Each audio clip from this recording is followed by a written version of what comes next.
Has you ever wondered why you can um, flawlessly navigate a really high-stakes meeting at work? You're coordinating multiple teams, parsing complex market data, making executive decisions with just complete clarity. Right. But then the moment you hit the grocery store on the way home, you completely abandon your carefully planned diet just because, well, the chocolate bars were placed right at eye level in the checkout lane. Yeah, I mean, it is a contradiction that basically defines the human experience. We operate under this persistent illusion that our decisions are the end product of pure, unadulterated free will. Like we're just perfectly rational machines. Exactly. We assume that if we have a goal and we have the information required to reach that goal, we will just execute it. But the reality is that our brains are fundamentally wired to be influenced by the invisible design of the physical and digital environments around us. We tend to think of behavior change as this massive heavy lift operation, don't we? Oh, absolutely. We assume we need to pass restrictive laws or, deploy these massive financial incentives or just rely on sheer grinding willpower. Right. But the architecture of our choices suggests something entirely different. Like, what if the most effective way to change human behavior isn't to force the issue, but to simply move the metaphorical chocolate bar? That reframing is exactly what we are exploring today. In this deep dive, we are looking at the foundational concepts from the preface, the introduction, and the opening chapters of a book called Nudge, the final edition by Richard H. Thaler and Cass R. Sunstein. Yeah, it's a classic. It really is. And we are going to examine the actual mechanics of how small, seemingly insignificant design tweaks in our environment can drastically alter human behavior. And for anyone listening who is involved in building things, whether you are, designing a product interface, structuring an organization, or managing a team, mastering this framework is just essential. Ultimate shortcut, right? Yeah, I mean, it moves you away from that frustrating cycle of trying to command people to do what you want.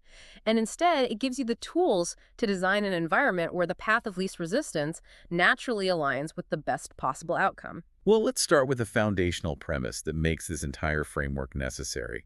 Because the sources introduce a concept that essentially destroys the idea of a passive environment. They call it the choice architect. Right, the choice architect. A choice architect is anyone who organizes the context in which people make decisions. And the crucial takeaway here, which I found fascinating, is that there is no such thing as a neutral design. None whatsoever. That is the immovable reality at the center of this whole theory. The environment always has an opinion. Always. Every form you fill out, every website navigation bar you click through, every physical space you enter, none of it exists in a vacuum. It was arranged by someone. And that specific arrangement is going to influence your behavior. Regardless of whether the person who designed it was intentionally trying to influence you or not. To illustrate this, the authors present this great hypothetical scenario involving a woman named Carolyn. So Carolyn is the director of food services for a massive city school system. She oversees hundreds of cafeterias. Right. And Carolyn and a consultant friend decide to run an experiment. They don't alter the menu at all. They don't ban the pizza, and they don't force anyone to eat the broccoli. No mandates. Exactly, no mandates. The only variable they change is the actual geography of the food. They just alter the physical display. And simply by moving the items around, making the fruit highly visible at eye level, placing the desserts in a less convenient location. Putting the healthy options where they are just easier to grab. Yeah, and by doing that, she dramatically shifts the consumption patterns of the students. She increases the intake of healthy food and decreases the intake of unhealthy food purely through spatial arrangement. Which puts Carolyn in a really fascinating philosophical bind. Because she suddenly realizes she holds genuine power over the health outcomes of hundreds of thousands of children. Yeah, that's a lot of responsibility. It is. And the authors explore the various ways she could theoretically handle this power.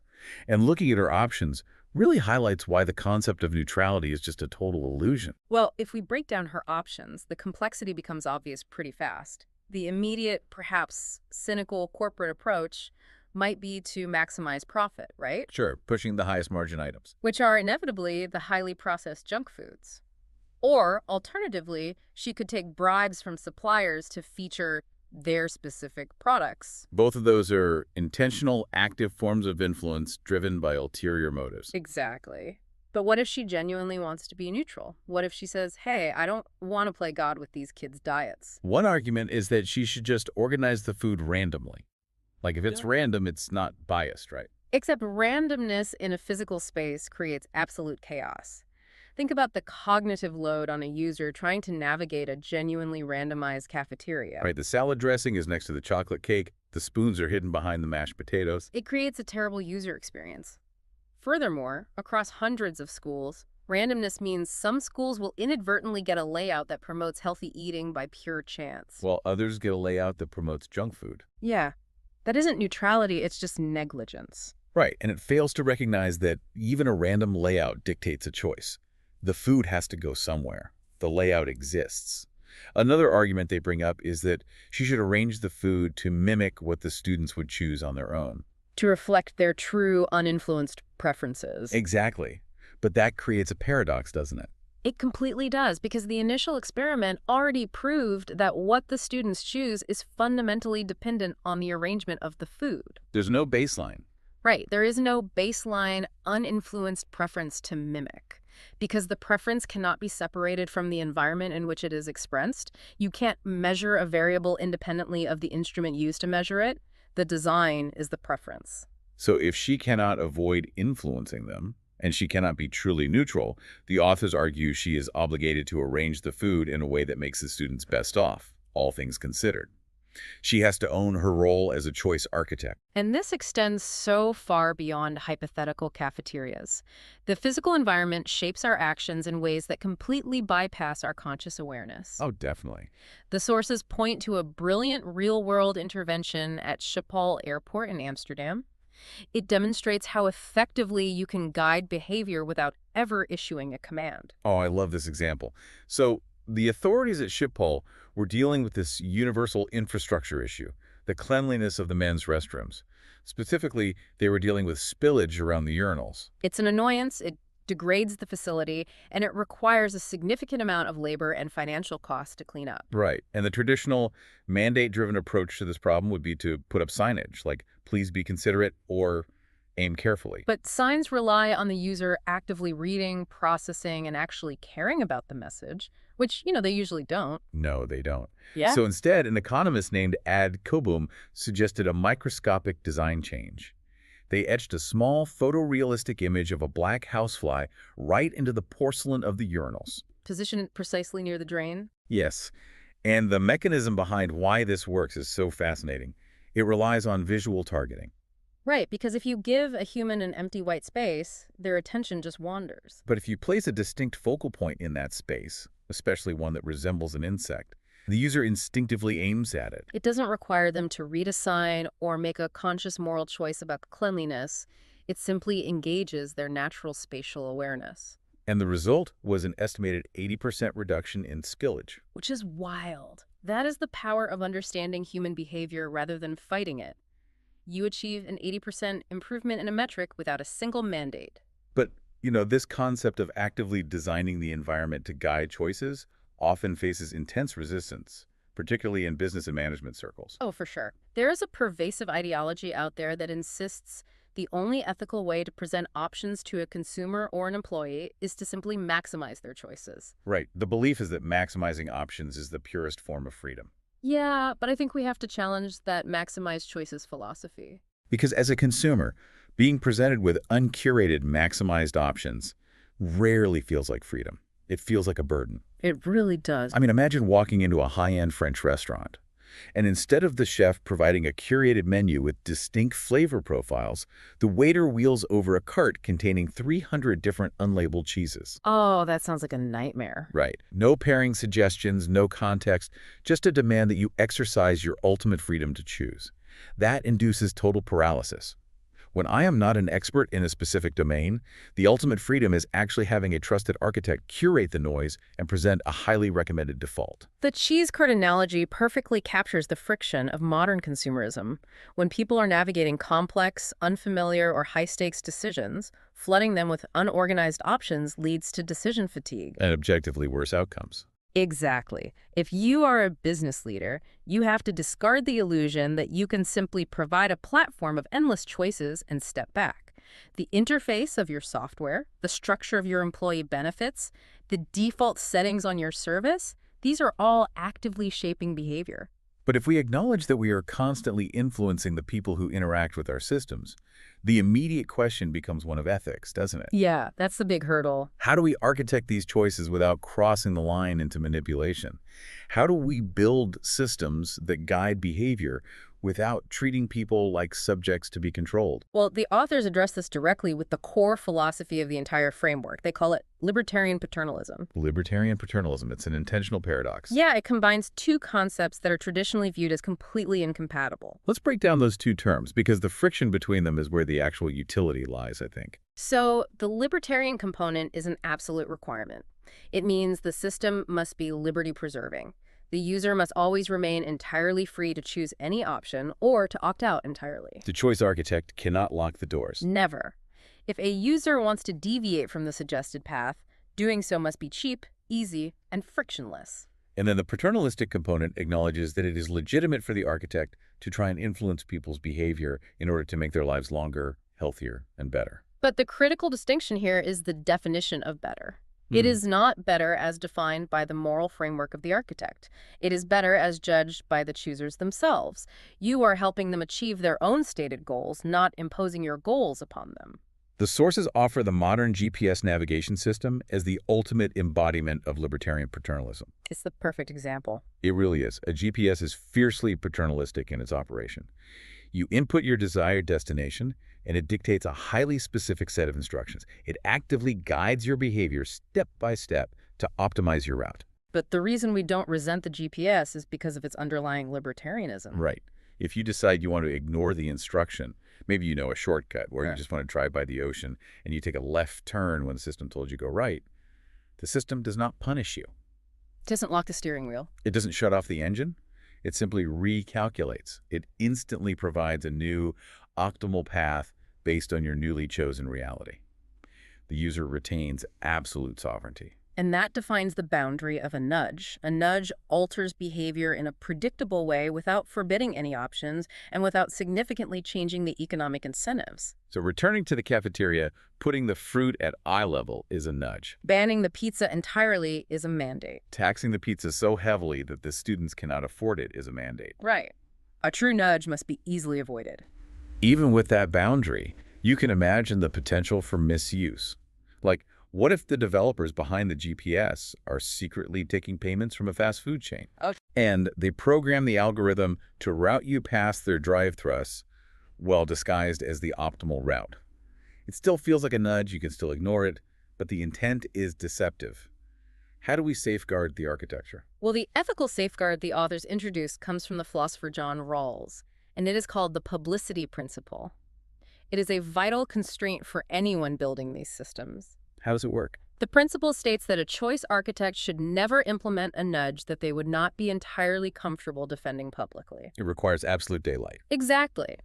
Transparency is the barrier against manipulation.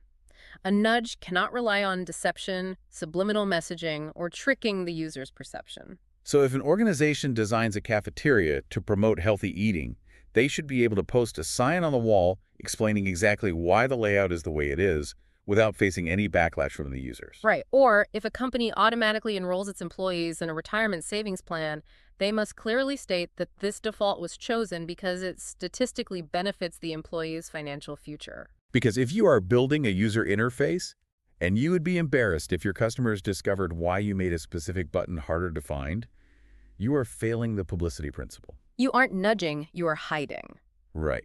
And the practical application of this is that when you build a system, you should guide your users strongly toward the most beneficial outcome, but you must keep the escape hatch highly visible. The freedom to opt out easily is the ultimate feedback loop. Because if your default architecture is genuinely flawed, users will utilize that easy opt-out and you will immediately know your system needs fixing. This brings us to a much deeper psychological question, I think. If we have the ability to clearly present information and we trust people to know what they want, why do we need to nudge them at all? Yeah, that's the economist's favorite question. Right, like why can't we simply rely on the end user to assess the data and make the mathematically and logically correct choice for their own lives? Because the model of human behavior that assumes we will always make the logical choice is fundamentally flawed. Traditional economics has spent decades building theories based on a creature that does not actually exist. The authors distinguish between two completely different species to clarify this problem. There is Homo economicus, which they refer to as econs, and there is Homo sapiens, which are the humans. Right, the econ is the protagonist of every classic economics textbook. And an econ possesses just an impossible set of attributes. They're like supercomputers. Exactly. They have the computational processing power of a supercomputer, perfect memory recall, and infallible willpower. An econ assesses every variable, calculates the exact probability of every risk, never eats more calories than required for optimal biological function. And they never buy a product they don't need simply because it was on sale. Never. But humans, conversely, operate in reality. We frequently forget passwords. We struggle to calculate compound interest in our heads. We set a firm intention to wake up early and exercise, and then we hit the snooze button 4 times. We are deeply fallible. We are. But the crucial insight of this framework is that human fallibility is not random. We aren't just making chaotic mistakes. Our errors are systemic and entirely predictable. And those errors aren't a sign of low intelligence either. They are a byproduct of how the human brain processes information. The sources use a remarkable visual test called the Shepherd tables to demonstrate how deeply hardwired these systemic errors are. It's a great visual. Imagine 2 tables drawn on a page. The first table is drawn to look long and narrow, receding away from you. The second table is drawn to look short and wide, like a perfect square. When you look at them, your brain processes the perspective, and you see 2 entirely different shapes. You possess absolute certainty that they are different. Right, but if you take a physical ruler and measure the actual ink on the page, the 2 tabletops are identically sized and shaped parallelograms. The perspective lines drawn underneath them completely hijack your visual processing system. The truly revealing part of the Shepherd table's illusion isn't that you get tricked the first time. The revealing part is what happens after you measure them. This is the crazy part. Even when you hold the ruler in your hand, even when you possess the empirical, undeniable fact that the shapes are identical, when you look back at the page, you still see them as different. Your conscious knowledge cannot override the automatic processing of your visual cortex. The illusion persists despite your intelligence. That phenomenon where our automatic processing overrides our conscious reasoning is the key to understanding human decision-making. The authors rely heavily on the framework developed by psychologist Daniel Kahneman, which divides human cognition into 2 distinct systems. The sources refer to them as the automatic system and the reflective system. Right, so the automatic system is exactly what it sounds like. It operates rapidly, effortlessly, instinctively, and entirely below the level of conscious control. It's driven by the older, deeper structures of the brain. Yeah, when you instinctively duck because an object is flying toward your head, or when your heart rate spikes because you hear a sudden loud noise, you are not making a conscious decision. Your automatic system is executing a hardwired survival script. And then the reflective system is the newer, more advanced cognitive machinery. It is slow, deliberate, highly analytical, and it requires significant energetic effort to utilize. You engage the reflective system when you are trying to learn a new language, or, when you're comparing the long-term tax implications of 2 different investment portfolios. The friction between these 2 systems is best illustrated by a classic cognitive reflection test mentioned in the text. It's the bat and ball problem. This one gets everyone. It presents a really simple scenario. A bat and a ball together cost a total of $1.10. The bat costs exactly $1 more than the ball. How much does the ball cost? When you hear that, the automatic system immediately serves up an answer, 10 cents. It feels intuitive. The numbers 1.100000 and 10 neatly align in a way that satisfies the brain's desire for a quick, low-effort resolution. But if you pause, override the automatic system, and force the reflective system to actually run the equation, the error becomes obvious. Let's do the math. Right. If the ball costs 10 cents and the bat is $1 more than the ball, the bat would cost $1.10. That makes the total $1.20, which is incorrect. The actual answer requires the ball to cost 5 cents, making the bat $1.05 for a total of $1.10. What's terrifying about that problem is that it routinely fools highly educated people. Even students at elite universities get it wrong at alarming rates. They possess the mathematical capability to solve it easily. Absolutely. But they accept the fast, intuitive answer provided by the automatic system without bothering to verify it with the reflective system. It really highlights a vulnerability in our cognitive architecture, A great way to conceptualize the relationship between these two systems is to look at skill acquisition, like learning to play tennis. That's a great analogy. When you first step onto the court, your automatic system has no programming for this activity. You have to rely entirely on your reflective system. You are consciously thinking about your foot placement, the angle of your wrist, the trajectory of the ball. It is exhausting and clumsy. But if you practice for 10,000 hours, you completely rewrite the software. A professional tennis player is not consciously calculating the physics of an incoming serve. They have trained their automatic system to recognize the pattern and execute the swing instantaneously. The automatic system can be incredibly precise, but it requires massive amounts of repetition and immediate, clear feedback to calibrate correctly. And that exposes the core crisis of modern human life.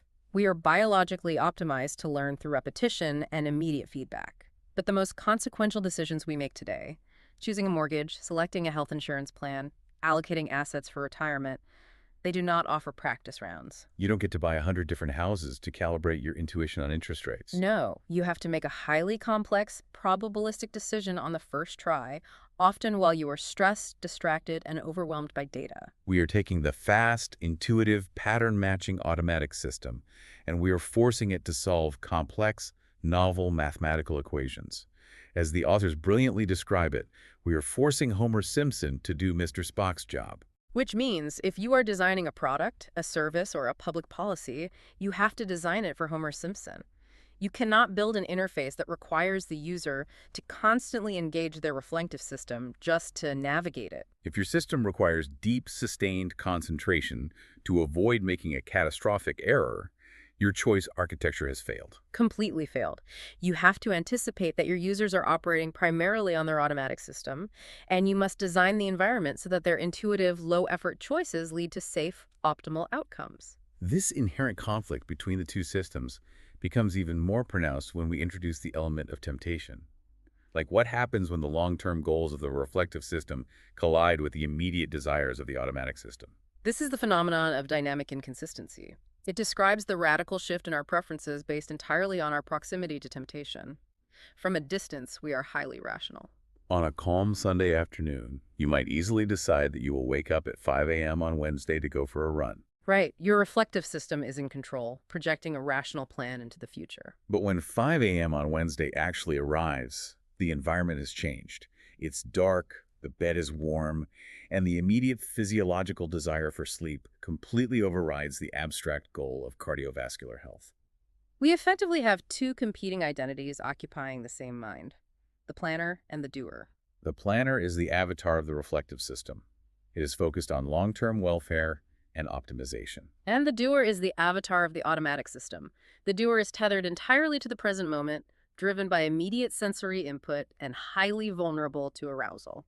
The state of the doer is dictated by whether we are in a cold state or a hot state. When we are satiated, rested, and emotionally neutral, we are in a cold state. The planner can operate efficiently. But when we are hungry, fatigued, angry, or, sexually aroused, we enter a hot state. The neurochemical environment of the brain shifts, the doer seizes control, and we behave in ways that completely contradict our cold state intentions. A classic anecdote from the authors illustrates the absurdity of this conflict. Richard Thaler was hosting a dinner party. Before the meal was served, he brought out a large bowl of cashew nuts for the guests to snack on. The guests, drinking wine and conversing, began eating the nuts at a rapid pace. It became clear that if left unchecked, they were going to consume the entire bowl and completely ruin their appetite for the actual dinner they were waiting for. So Thaler intervenes. He physically removes the bowl of nuts from the room and hides it in the kitchen. Now, analyze that intervention through the lens of traditional economics. To an econ, removing an option always decreases utility. An econ would argue that if the guests didn't want to ruin their appetite, they could simply choose to stop eating the nuts. Removing the bowl restricts their freedom and should make them angry. Right. But how did the actual human guests react? They were thrilled. They actively thanked him for taking the nuts away. They experienced an immediate increase in utility because a temptation was removed. They were acutely aware that their internal doer lacked the self-control to stop eating. And they were relieved when the choice architect altered the physical environment to protect their long-term goal, which was enjoying the dinner. Because we possess this self-awareness about our internal conflict, humans constantly try to invent our own structural nudges to constrain the doer. We use external commitment devices like placing our alarm clock across the room so we physically have to get out of bed to turn it off. That's a great one. But we also deploy psychological nudges, a concept the authors call mental accounting. The story they use to demonstrate mental accounting is just incredible. It involves the actors Gene Hackman and Dustin Hoffman back before they were famous when they were struggling artists in New York. Right, so Hackman visits Hoffman's apartment and finds Hoffman in a panic because he is completely out of money and needs a loan just to survive the week. But as Hackman walks into Hoffman's kitchen, he sees a row of glass mason jars lined up on the counter. Each jar has a specific label: rent, utilities, food, and several of these jars are visibly stuffed with cash. Hackman is utterly confused. He points to the jars and asks Hoffman why he's begging for a loan when he clearly has hundreds of dollars sitting on his kitchen counter. And Hoffman looks at him, points to one specific empty jar, and says, "Because the entertainment jar is empty?" It is a profoundly irrational scenario from an economic perspective. The foundational principle of currency is fungibility. A dollar bill has the exact same value and utility regardless of which jar it sits in. There is absolutely no physical or economic barrier preventing Hoffman from taking a dollar from the rent jar and using it to buy a movie ticket. But the barrier wasn't physical, it was psychological. Hoffman had constructed a rigid system of mental accounting to survive. He knew that if he viewed his total net worth as one large, fungible pool of cash, his doer would find a way to justify spending it all on immediate gratification. And he would end up evicted. Exactly. By compartmentalizing the money into labeled jars, he created artificial friction. Taking money from the rent jar to use for entertainment would require him to actively violate a rule he had set for himself. It was a self-imposed choice architecture designed to keep the planner in control. The authors of the book themselves are not immune to this. They openly admit to using commitment strategies. They titled this specific release The Final Edition. Yeah, they didn't do that because their publisher forced them to. They did it because academics are notorious for endless tinkering. They suffer from revision creep. By publicly printing the words The Final Edition on the cover, they created an inescapable external commitment. They burned the boats so their doer couldn't drag them back into another decade of edits. The application of this for anyone building a business or managing a team is profound.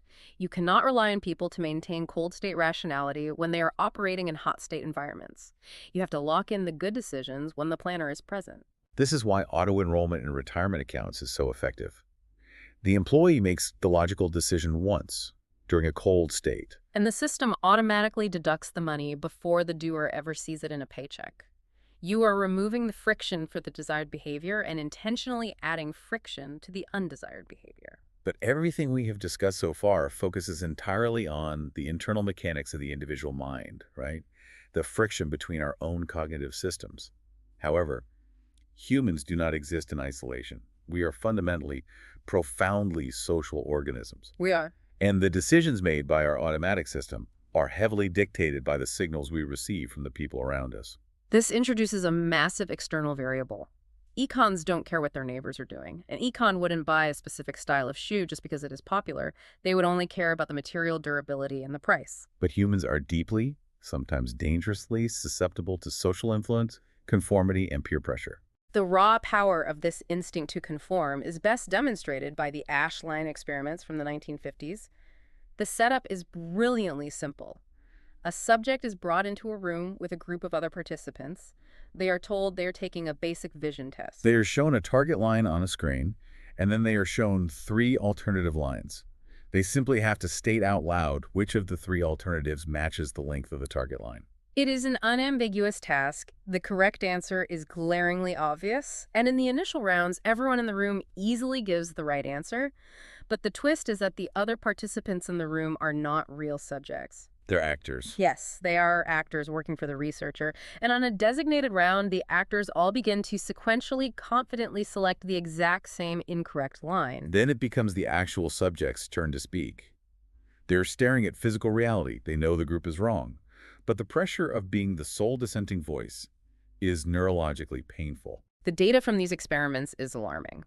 When faced with a unanimous incorrect majority, Nearly 3/4 of the subjects eventually caved and gave the wrong answer at least once. Wow. They allowed the social environment to overwrite their own sensory perception. It really highlights how easily an entire group can be steered off a cliff if the social signals align incorrectly. And the sources provide a surreal historical example of this playing out on a massive scale. The Seattle windshield pitting epidemic of 1954. It is a textbook example of mass psychogenic illness, or how localized delusions propagate through social networks. In the spring of 1954, residents in towns north of Seattle suddenly started noticing tiny pits, dings, and bubbles in their car windshields. As word spread, more and more people started finding damage. The panic cascaded. People hypothesized that it was caused by newly constructed radio transmitters or cosmic rays, or even radioactive fallout from nuclear bomb tests in the Pacific. It became a full-blown crisis.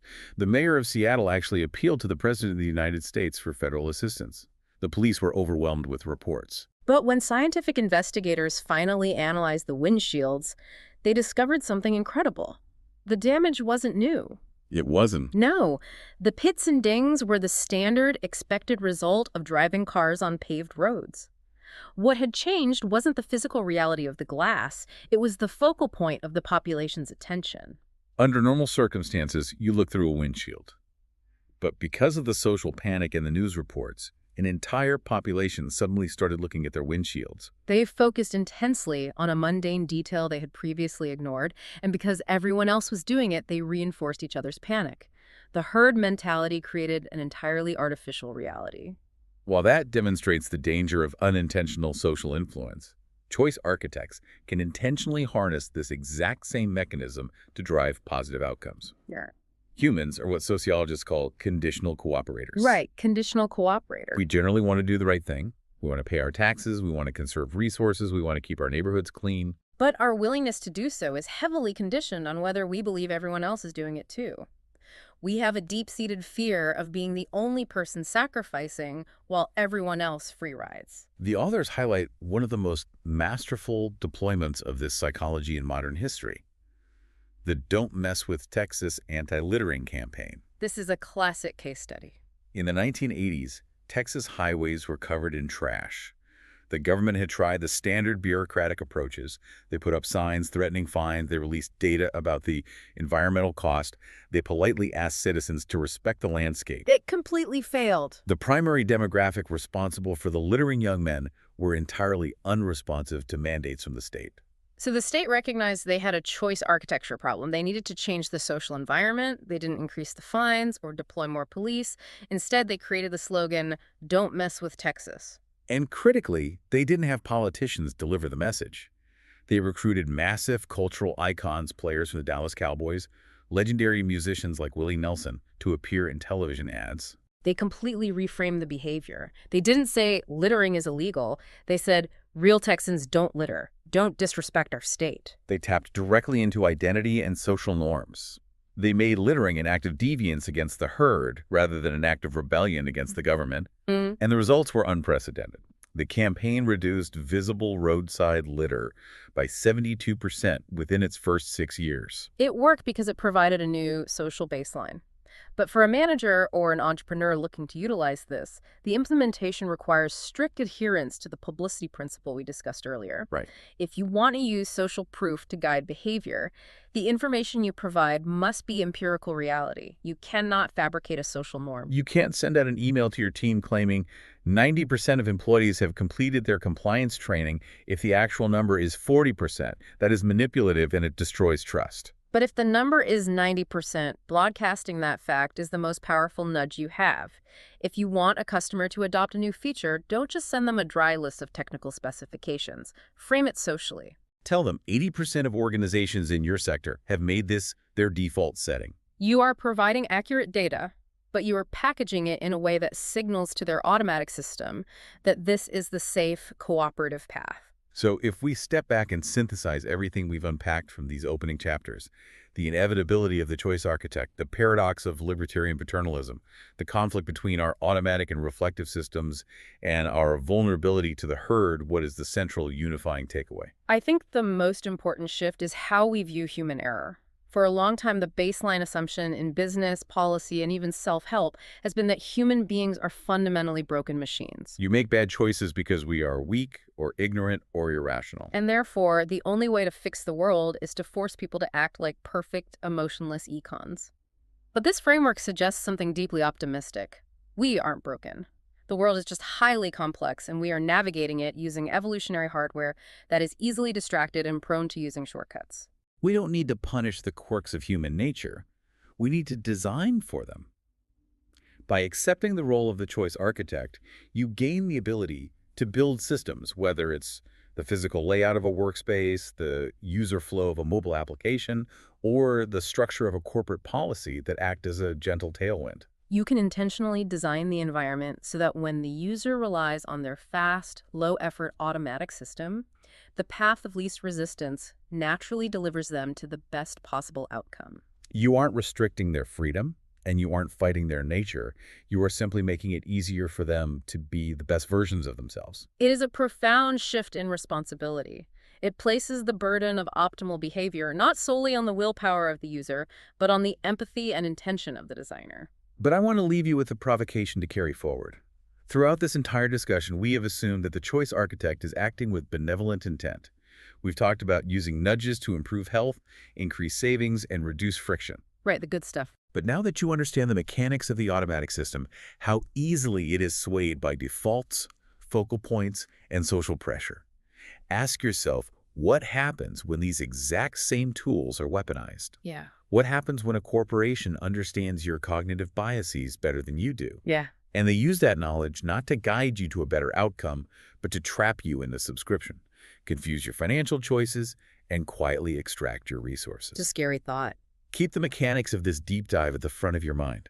Because once you learn how to spot an elegant nudge designed to help you, you will suddenly start seeing the dark, intentional friction designed to exploit you away.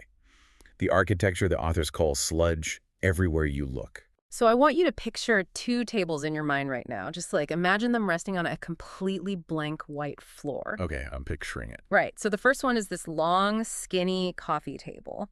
If you had to guess the dimensions just by looking at it, you'd probably say it's about a 3-to-1 ratio, like 3 times as long as it is wide. Makes sense. And then right next to it is a second table. But this one looks perfectly square, or maybe just slightly rectangular, like a 1.5-to-1 ratio, just a thick, blocky table. Right, so two very different Yeah, tables. exactly. But here's the thing. If I told you that the physical, two-dimensional surface area of both tables, like the actual length and width of the shapes as they're drawn, is mathematically perfectly identical, you would probably call me a liar. Oh, absolutely. I mean, your eyes just simply refuse to believe it. Yeah, you're talking about the famous two tables drawing, right? By Right. the psychologist Roger Shepard. Yes, Yeah. that's the one. It's so wild because when people first encounter this, they experience this profound cognitive dissonance.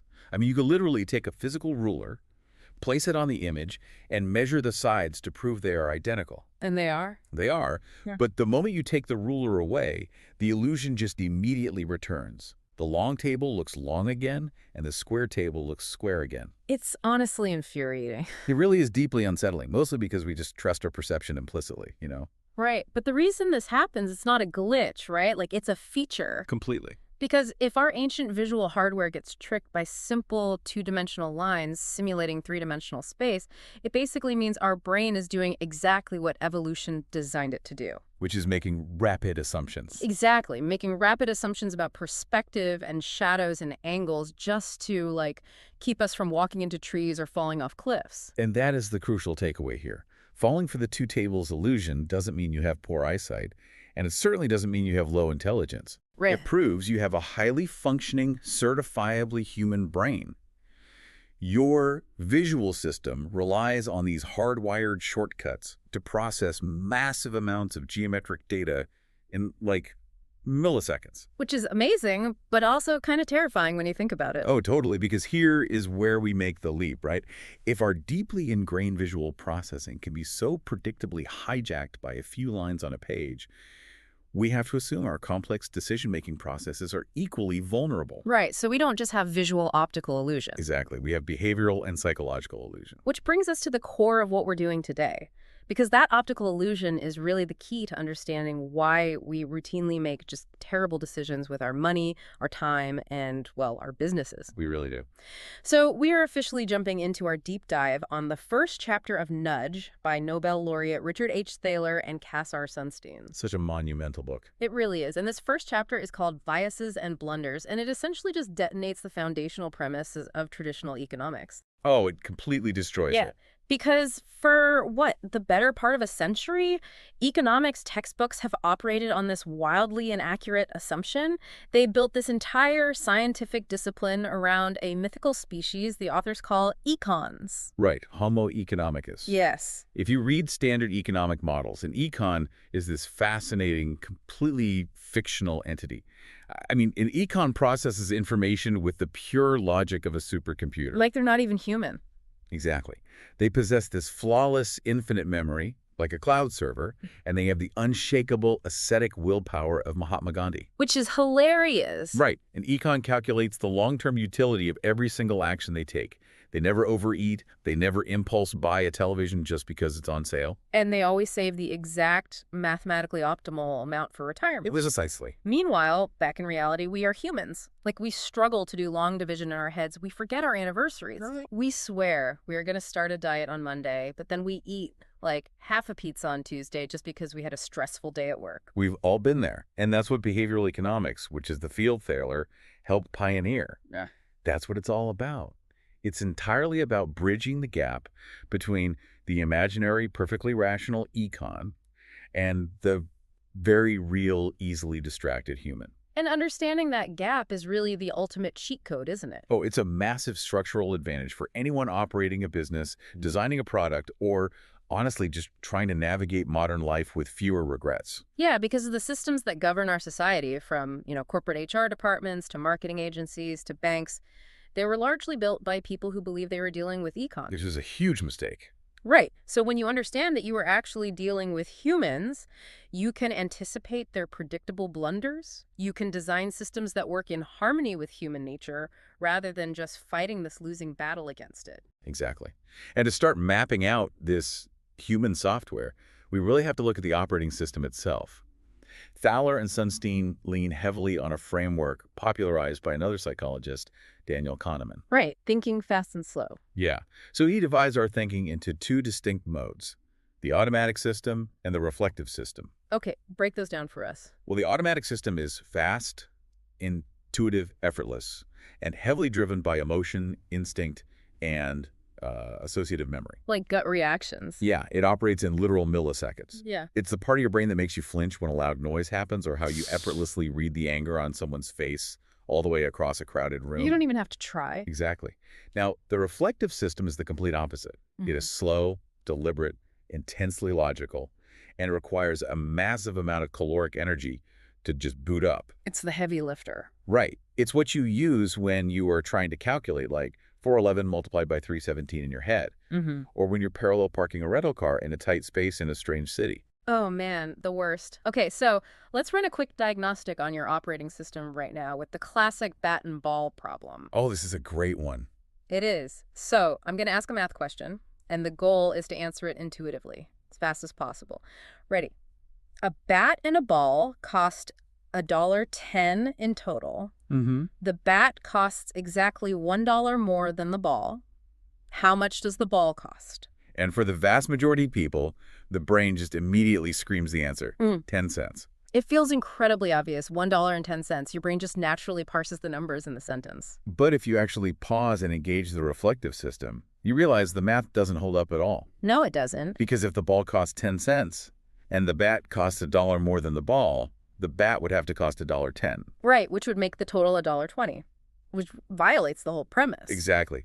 The true answer actually requires a brief moment of algebra. The ball costs 5 cents, the bat costs $1.05, so the total is $1.10. It's such a pure demonstration of attribute substitution. Yeah, it really is. Like, the automatic system is faced with a slightly complex algebraic problem, and instead of doing the actual work, it substitutes the hard problem for an easy problem, simple subtraction, and confidently feeds the wrong answer to the reflective system. And because the reflective system is fundamentally lazy and wants to conserve energy, It just rubber stamps the 10-cent answer without double-checking the work. Just absolutely lazy. The authors actually use a great pop culture analogy here. They say the reflective system is like Mr. Spock from Star Trek, calculating, unemotional, rigorous. Pure logic. Right. And the automatic system is Homer Simpson, impulsive, easily distracted, just reacting to whatever donut is right in front of him. And the profound business application here is that most consumer decisions, even in complex B2B environments, are made by Homer Simpson. Which we don't want to admit. No, we don't. As creators or founders or managers, we desperately want to believe our clients and customers are Mr. Spock. Right. We want to believe they are carefully reading our white papers, weighing the pros and cons of our value proposition, and making this rational utility calculation. But they are not. They are moving fast, their cognitive load is maxed out, and they are relying heavily on gut instinct. So if your product or your website or your pitch requires Mr. Spock to actively boot up and parse complex information just to understand what you do, you have already lost. You've lost them entirely. You have to remove the friction. The user experience must be absolutely effortless for the automatic system. And that actually sets up our descent into heuristics perfectly. Oh, absolutely. Because Homer Simpson, the automatic system, is running the show like 95% of the time, and because the world is incredibly complex, our brains have to use shortcuts just to survive. We simply do not have the caloric bandwidth to analyze every single data point in our environment. No way. So we rely on heuristics, which are these mental rules of thumb, and generally they are helpful, like they keep us alive, but in specific, predictable situations, they lead to severe systemic biases. Right. So let's look at the first major heuristic, anchoring. Anchoring is fascinating. It occurs when we don't know the exact answer to a question, so our brain just latches on to whatever number is present in our environment, the anchor, and we adjust our estimate from there. Just grabbing the nearest number? Pretty much. The psychological mechanism driving the bias is called insufficient adjustment. So we start at the anchor, and we begin moving toward what we think is the correct answer, but we stop adjusting the second we reach the boundary of plausibility. We almost never adjust far enough. The geographic study they bring up in the book illustrates this so beautifully. The Milwaukee one. Yeah.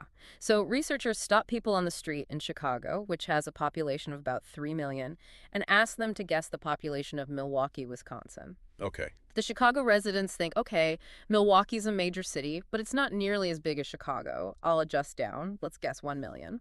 Makes logical sense. Right. Then the researchers go up to Green Bay, Wisconsin, which has a population of roughly 100,000. They ask the exact same question. The Green Bay residents think, well, Milwaukee's the biggest city in the state, much bigger than Green Bay. I'll adjust up. Let's guess 300,000. Wow. And the actual population of Milwaukee is around 590,000. Exactly. The Chicagoans anchored high and guessed high. The Green Bay residents anchored low and guessed low. Because both groups use their own city's population as a starting point. Right. And you might argue that this is somewhat rational, right? Like they're using geographic context. Sure. But the real vulnerability of the human brain is that the anchor doesn't even need to be remotely relevant to influence the outcome. Oh, man, the Attila the Hun experiment, it completely shatters the idea that we are rational actors. It really does. It's almost embarrassing. Researchers ask students to write down the last 3 digits of their social security number or phone number. Yeah. Just a completely arbitrary string of digits. Literally random. Yeah. And then they ask the students a completely unrelated historical question. In what year did Attila the Hun sack Europe? Oh, okay. Even though every single student consciously knew their phone number had zero correlation with ancient European history, the results were staggering. Students whose phone numbers ended in high digits systematically guessed dates hundreds of years later than students whose phone numbers ended in low digits. That is just insane. It is. The mere presence of a number in their working memory acted as an inescapable gravitational pull on their judgment. So let's apply this to business because the mechanics of anchoring pretty much dictate modern commerce. Like look at software as a service or SaaS pricing pages. Oh, classic example. You almost always see 3 tiers, right? There is the basic plan for maybe $10 a month, the pro plan for $29 a month, and the enterprise plan for like $499 a month. Right. The company doesn't actually expect many people to buy the $499 enterprise plan. That number is sitting on the right side of the screen purely to serve as a massive psychological anchor. Precisely.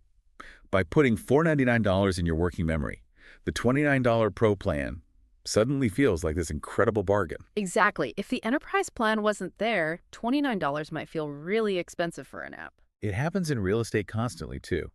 You know the concept of staging a house with high-end luxury furniture before an open house? Yeah, making it look nice. Well, it isn't just about making the space look nice. It's about planting visual anchors of wealth and premium value in the buyer's automatic system. When the buyer goes to make an offer, their baseline valuation of the property has been artificially inflated by the context of the furniture. Oh, that makes so much sense. Or consider salary negotiations.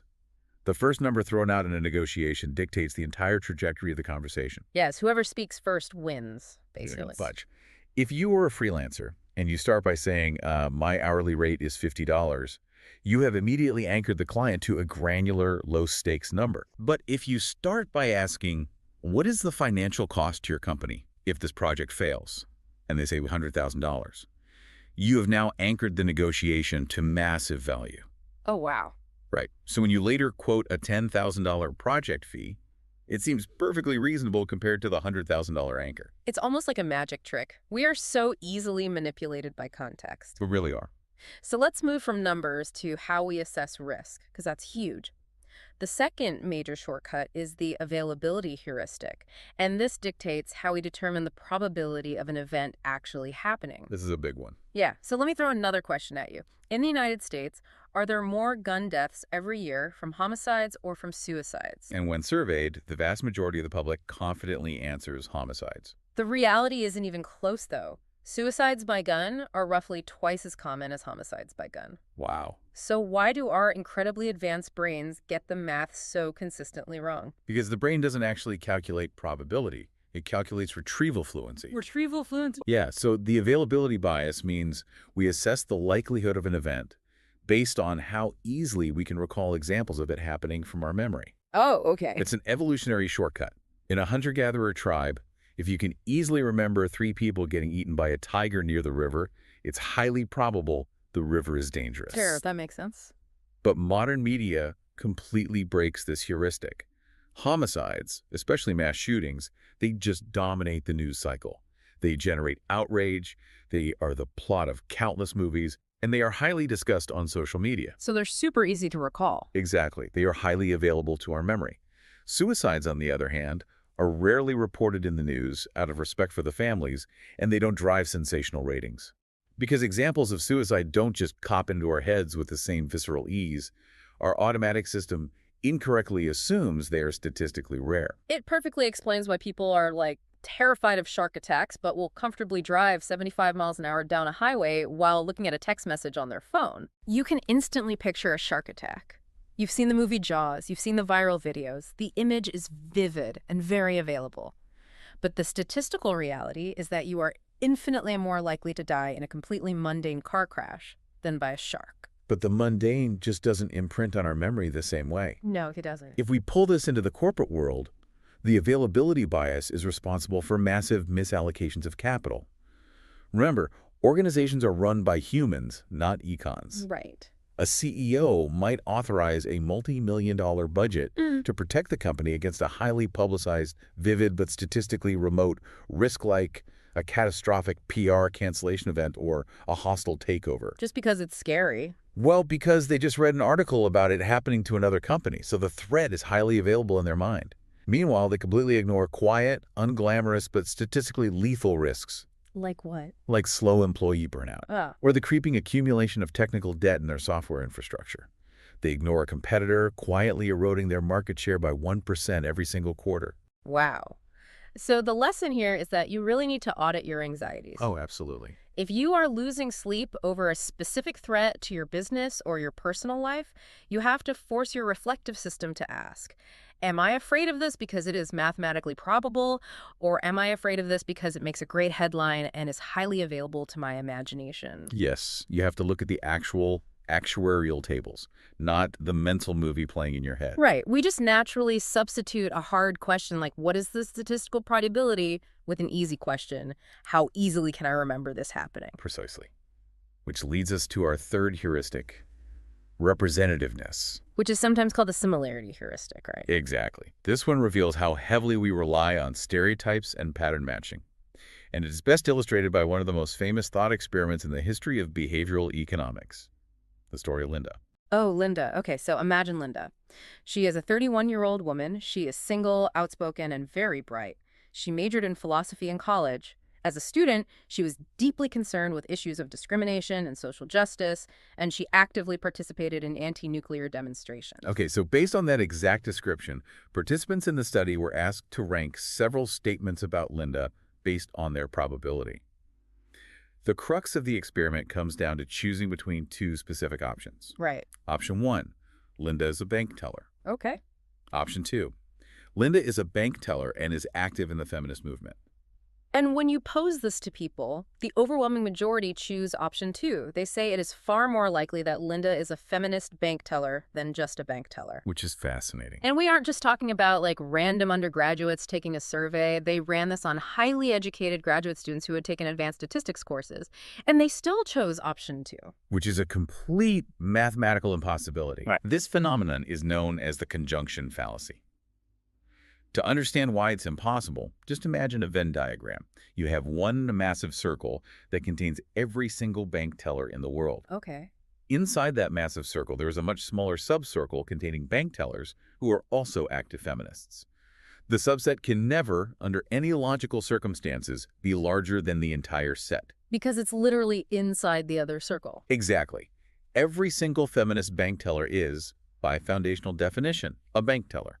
Therefore, option 1, that she's just a bank teller, must always be statistically more probable. But our brains aggressively reject that logic. I'd hate it. Our automatic system looks at the description philosophy major, social justice protests, outspoken, and thinks, well, she doesn't sound like my mental stereotype of a traditional conservative bank teller, but she perfectly matches my stereotype of an active feminist. Right. Option 2 is more representative of the narrative we just built in our heads. Because we are storytellers, not statisticians. It's exactly. The evolutionary biologist Stephen Jay Gould famously wrote about taking this exact test. He knew the mathematical truth, but he admitted the biological pull, saying, "A little homunculus in my head continues to jump up and down, shouting at me, but she can't just be a bank teller." I love that quote. When one of the greatest scientific minds of the 20th century admits his automatic system is overriding his reflective system, we really have to take notice. Oh, absolutely. And in the realms of entrepreneurship, management, and hiring, representativeness causes catastrophic blind spots. Oh, it really does. Think about venture capital. Why did so many incredibly smart investors pour billions of dollars into a fraudulent company like Theranos? Oh, yes. Elizabeth Holmes. Right, because the founder perfectly represented the archetype of a visionary Silicon Valley genius. She wore the black turtleneck, she dropped out of Stanford, she spoke with this deep conviction. The investor's brain said, this person represents the pattern of a Steve Jobs. Exactly. And that associative match completely overrode the basic due diligence required to see if the blood testing technology actually worked. It's terrifying how often that happens. Yeah. We do the exact same thing in hiring everyday employees. Totally. You interview someone who went to an Ivy League school, speaks with extreme confidence, and plays the same niche sport you do, they perfectly match your mental stereotype of a go-getter. So suddenly your brain ignores the glaring inconsistencies in their actual resume. Yep. You substitute a complex, difficult question. Will this individual actually be competent at executing the specific duties of this role? With a dangerously simple question. Does this person remind me of other successful people I know? Representativeness just replaces rigorous evaluation with lazy pattern matching. It's the illusion of validity. It is. Yeah. And this ties intrinsically into how we view ourselves, which brings us to the next cognitive bias, optimism and overconfidence. If we are bad at evaluating others, we are entirely delusional when evaluating ourselves. Oh, the statistics on human overconfidence are legendary. Like, if you survey drivers across the country, 90% of them firmly believe they are above average drivers. Which is mathematically impossible. Right, 50% are below the median by definition.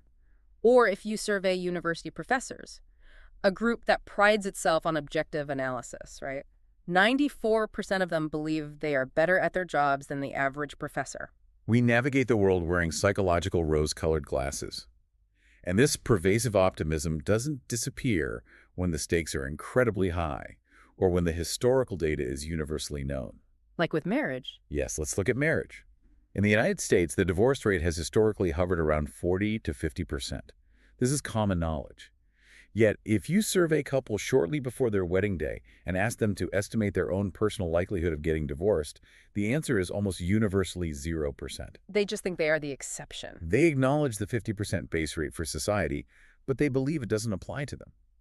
Even more remarkably, people getting married for the second or third time, people who have personally experienced the failure of the institution, still predict a 0% chance of failure for the new marriage. There is that famous Samuel Johnson quote calling second marriages the triumph of hope over experience. Perfect description. But you see the exact same suspension of reality in business. A tech startup founder knows perfectly well that the failure rate for new businesses in their sector is like north of 80%. But when researchers ask them to predict the probability of their own specific venture succeeding, they routinely predict a 90% to 100% chance of success. And this specific flavor of overconfidence leads directly to what behavioral economists call the planning fallacy. The planning fallacy. Yeah, it's our systematic, predictable tendency to underestimate how long a project will take, how much money it will cost, and how many unexpected obstacles will arise.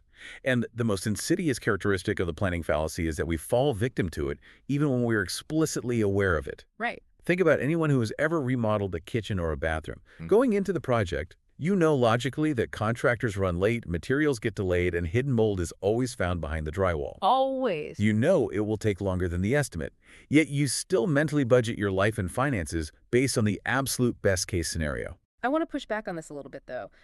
Let's look at that startup founder predicting a 100% chance of success despite an 80% failure rate. Isn't that psychological delusion kind of entirely necessary for human progress? How do you mean? Well, think about it. If entrepreneurs were purely rational econs, if their reflective systems accurately assessed the grueling 80-hour work weeks, the high probability of personal bankruptcy, and the immense stress on their health, no one would ever start a business. That's a very fair point. We wouldn't have electric cars or mRNA vaccines or even the new bakery down the street. We require irrational optimism just to overcome the massive inertia of doing something difficult. That is a phenomenal point, and it really highlights the nuance of behavioral economics. Yeah. We aren't trying to eradicate human nature. We are trying to manage its side effects. Right. You are absolutely right that optimism is the fuel of capitalism and innovation. If Columbus accurately calculated the risks of crossing the Atlantic, he never would have left port. We do not want to extinguish the optimism. Okay, so what's the practical application then? The application is to build structural buffers into your systems. You let your automatic system, your inner Homer Simpson, dream big, cast the vision, and inspire the team. But when it comes time to allocate actual resources, you must force your reflective system, your inner Mr. Spock, to take the wheel. So like running a pre-mortem. Exactly. Before the project starts, you force the team to imagine it has been a spectacular failure, and you work backward to identify what went wrong. You automatically double the projected timeline. You add a 30% contingency to the budget. You insulate the structural integrity of your business from the inevitable overconfidence of your visionary mind. You plan for the worst, but you literally put the plan for the worst into the Excel spreadsheet. Exactly. Let's shift gears from the things we hope to gain to the things we are terrified of losing. Our next glitch in the human hardware is loss aversion. We like gaining things, but we absolutely despise losing things, and the emotional scales are not balanced at all. To illustrate the mechanics of loss aversion, Thaler and Cass conducted this brilliant, simple experiment involving a completely mundane object, a university coffee mug. A coffee mug. Just a standard mug. Imagine a classroom full of undergraduate students. The researchers walk in and randomly distribute a coffee mug to exactly half the students. The other half gets nothing. Okay. Now, they open a makeshift market. They ask the students who have the mugs, what is the absolute minimum amount of money you would accept to sell your mug? Then they ask the students who don't have mugs, what is the absolute maximum amount of money you would be willing to pay to buy one? Now, if the students were econs, the subjective value of the mug should be relatively uniform across the entire room, right? A mug is just a vessel for holding coffee. Its utility is constant. Exactly. But the data revealed a massive asymmetry. The students who were randomly gifted the mugs demanded roughly twice as much money to part with them as the buyers were willing to pay. The mere act of physical possession, even for just a few minutes, completely altered the object's subjective value. Once the mug was theirs, giving it up didn't feel like a neutral transaction. It felt like a painful loss. And this is known as the endowment effect. Yes. And mathematically, Across dozens of different studies involving money, goods, and gambles, behavioral economists have found a very consistent ratio. The psychological pain of losing something hurts roughly twice as much as the psychological pleasure of gaining the exact same thing. The evolutionary biology behind this is actually super fascinating. In a Pleistocene hunter-gatherer environment, if you forage an extra day's worth of berries, you get a minor dopamine hit. It's a nice game. But if you lose your only day's worth of berries, you literally starve to death. The stakes are totally different. Right. Evolution hardwired our brains to treat losses as existential threats. We are biologically risk-averse when it comes to our baseline. And understanding this asymmetry is basically the Rosetta Stone for modern business models. Oh, completely. It is the exact reason why software free trials are so devastatingly effective. If a SaaS company tells you to pay $20 a month for a new productivity tool, your reflective system calculates the $20 cost against the potential gain. It feels like a risk. Right. But if they give you a 30-day free trial, you integrate that tool into your daily workflow. It becomes yours. The endowment effect takes hold. When day 30 rolls around and they ask for your credit card, canceling the subscription no longer feels like returning to a neutral baseline. No, it feels like a loss. It feels like you are losing a capability you already possess. The emotional pain of the loss outweighs the logical cost of the subscription, so you just keep paying. It also explains the incredible power of the no questions asked 90-day money-back guarantee. Oh, yeah. For the seller, offering a massive return window seems incredibly risky. Like, what if everyone returns the product? But the seller understands behavioral economics. The guarantee lowers the initial barrier to entry by reducing the perceived risk of the purchase. However, once the mattress or the television is actually in your house, the endowment effect kicks in. You adapt to the new baseline. The psychological hurdle of organizing a return, dealing with shipping, and losing the item is so massive that the vast majority of consumers simply keep the product. Speaking of keeping things we don't need, that leads us perfectly to the incredible power of inertia and the status quo bias. Oh, this one is so relatable. Cass Sunstein, one of the co-authors of the book, actually shares a hilariously relatable anecdote about his own failure as a human. Yes.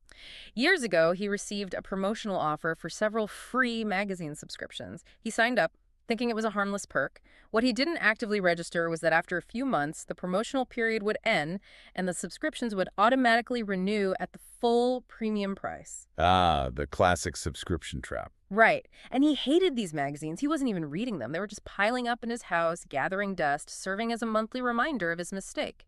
He kept telling himself, I really need to find the time to call customer service and cancel these. But he didn't. No. For over a decade, a world-renowned legal scholar and behavioral economist kept paying for magazines he actively disliked, simply because he never got around to making a 5-minute phone call. It's amazing. Sunstein's story perfectly encapsulates what behavioral scientists call the, heuristic. Whatever heuristic. I love that. As humans, we operate in a state of chronic cognitive depletion. We are busy, we are tired, and our attention is fractured. Whenever we are faced with a decision that requires active effort, like, digging up an account number, navigating an automated phone tree, and arguing with a retention specialist, our brain just balks at the caloric cost. It's too much work. We choose the path of least resistance. We accept the default setting. We just say, yeah, whatever, I'll deal with it later. The streaming industry is practically built on the, heuristic. Oh, absolutely. Think about the architecture of Netflix. You finish watching an incredibly heavy, emotional hour of television. The screen goes black, the credits shrink to the corner, and you think, okay, that's enough. Time for bed. But before you can physically locate the remote control and press the start button, A 5-second countdown timer begins. 5, 4, 3, 2, 1. And the next episode starts playing automatically. To stop watching, you have to initiate active caloric effort. But because you are comfortable on the couch, the status quo bias wins out. Your brain says, yeah, whatever, and suddenly it's 2 a.m. and you've binged half a season. which brings us to a really profound realization about choice architecture. If humans have such an overwhelming bias toward the status quo, then whoever controls the default option holds immense invisible power over human behavior. The default is everything. It is. The default is what happens when the user does absolutely nothing. For decades, corporate HR departments struggled to get employees to save for retirement. The traditional architecture was an opt-in system. An employee started a job and they were given a stack of paperwork. If they wanted to join the 401k, they had to actively fill out the forms, choose their fund allocations, and submit it. Sounds exhausting. It was. The participation rates were abysmal, hovering around 40%. It wasn't because people didn't want to save for retirement. It was because the forms were confusing and whatever, heuristic took over. Wow, 40%. Yeah. But when behavioral economists came in, they changed one simple thing. They made enrollment the default. Now, when you start a job, you are automatically enrolled in the 401k at a 3% contribution rate. If you don't want to save for retirement, you have to actively fill out a form to opt out. Wait, and what happened to the numbers? Overnight, participation rates skyrocketed to over 90%. Just from changing the default. Literally just the default. They didn't change the financial incentives. They didn't run an educational campaign. They simply aligned the desired outcome with human inertia. That is the very definition of a nudge. You aren't restricting anyone's freedom to choose, like they can still opt out if they really want to. You are simply redesigning the environment so the path of least resistance leads to a better outcome. But even when we are forced to make an active choice, our automatic system can still be hijacked simply by how the options are presented to us. Yes. This is the power of framing effects. I want to pitch a scenario to you. Imagine you have a serious, potentially life-threatening heart condition. Your doctor recommends a complex surgical procedure.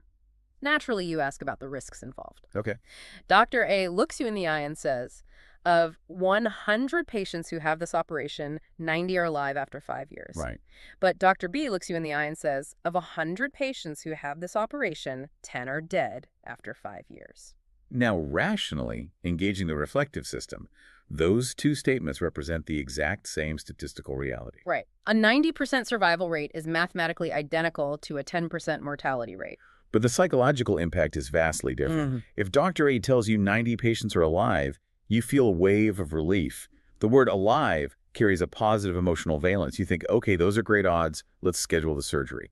But if Dr. B tells you 10 patients are dead, the word dead triggers an immediate visceral alarm in your automatic system. You think, I could be one of the 10 dead ones.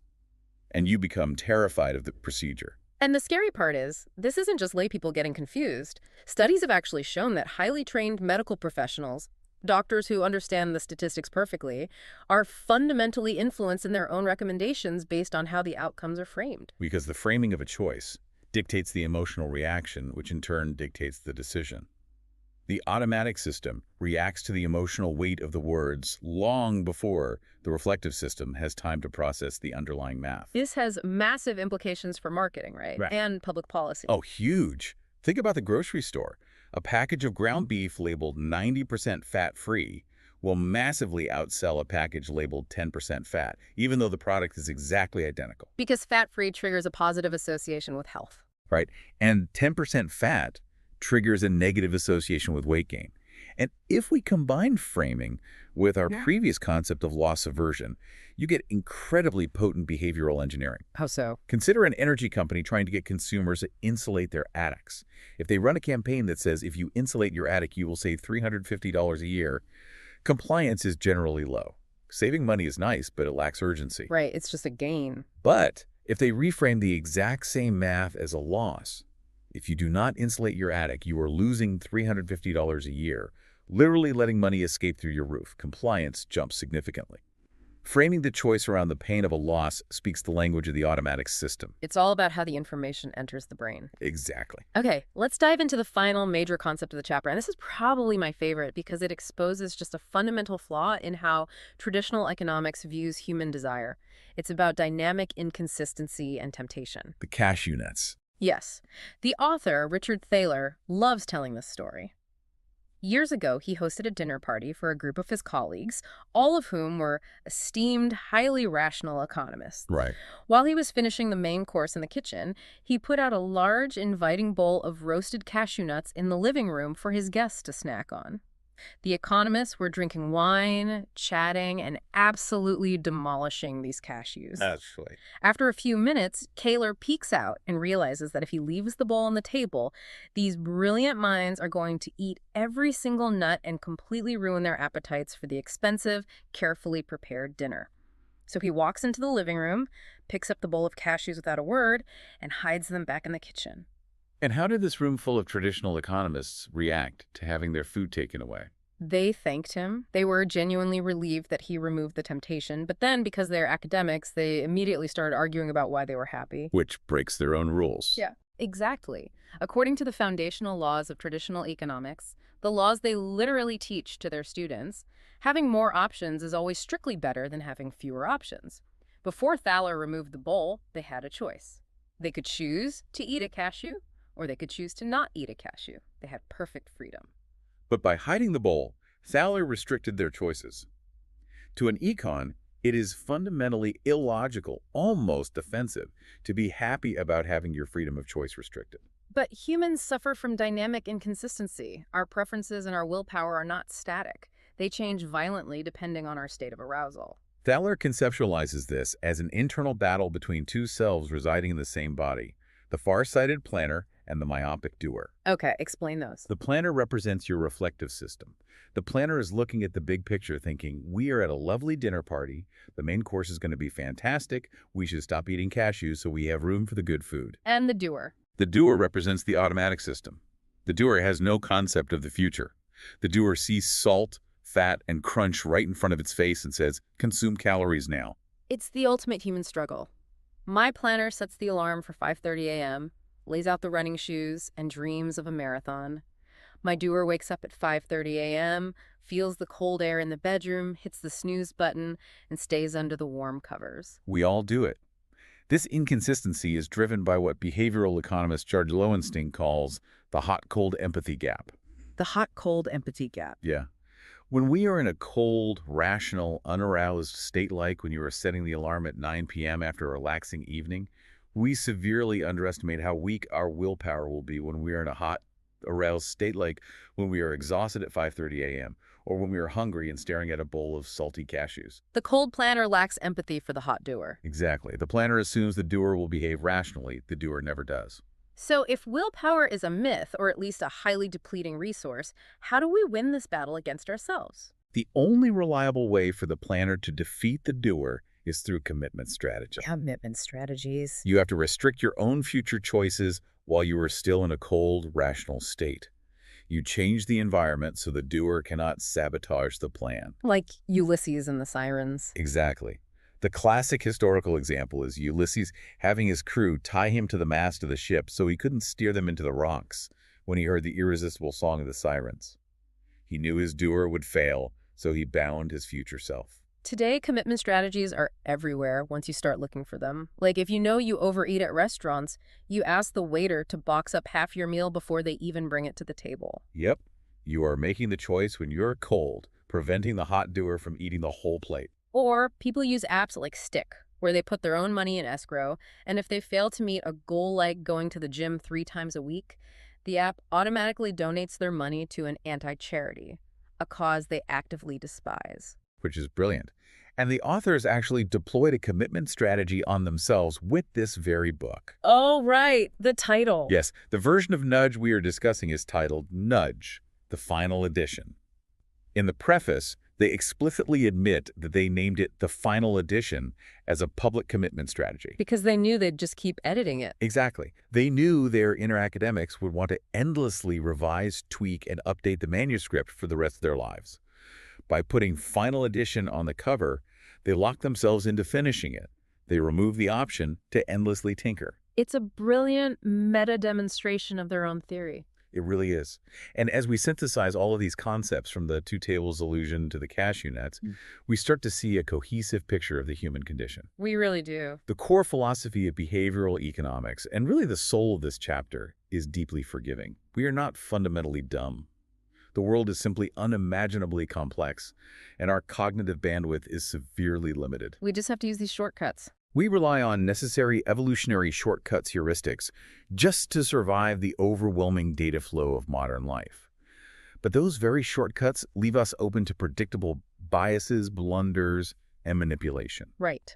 Whether we are anchoring to arbitrary sauce pricing, falling victim to the planning fallacy, letting the status quo dictate our retirement savings, or losing the battle against our inner Homer Simpson, our reflective system is constantly being outmaneuvered by our automatic system. Constantly. But understanding this isn't an admission of defeat.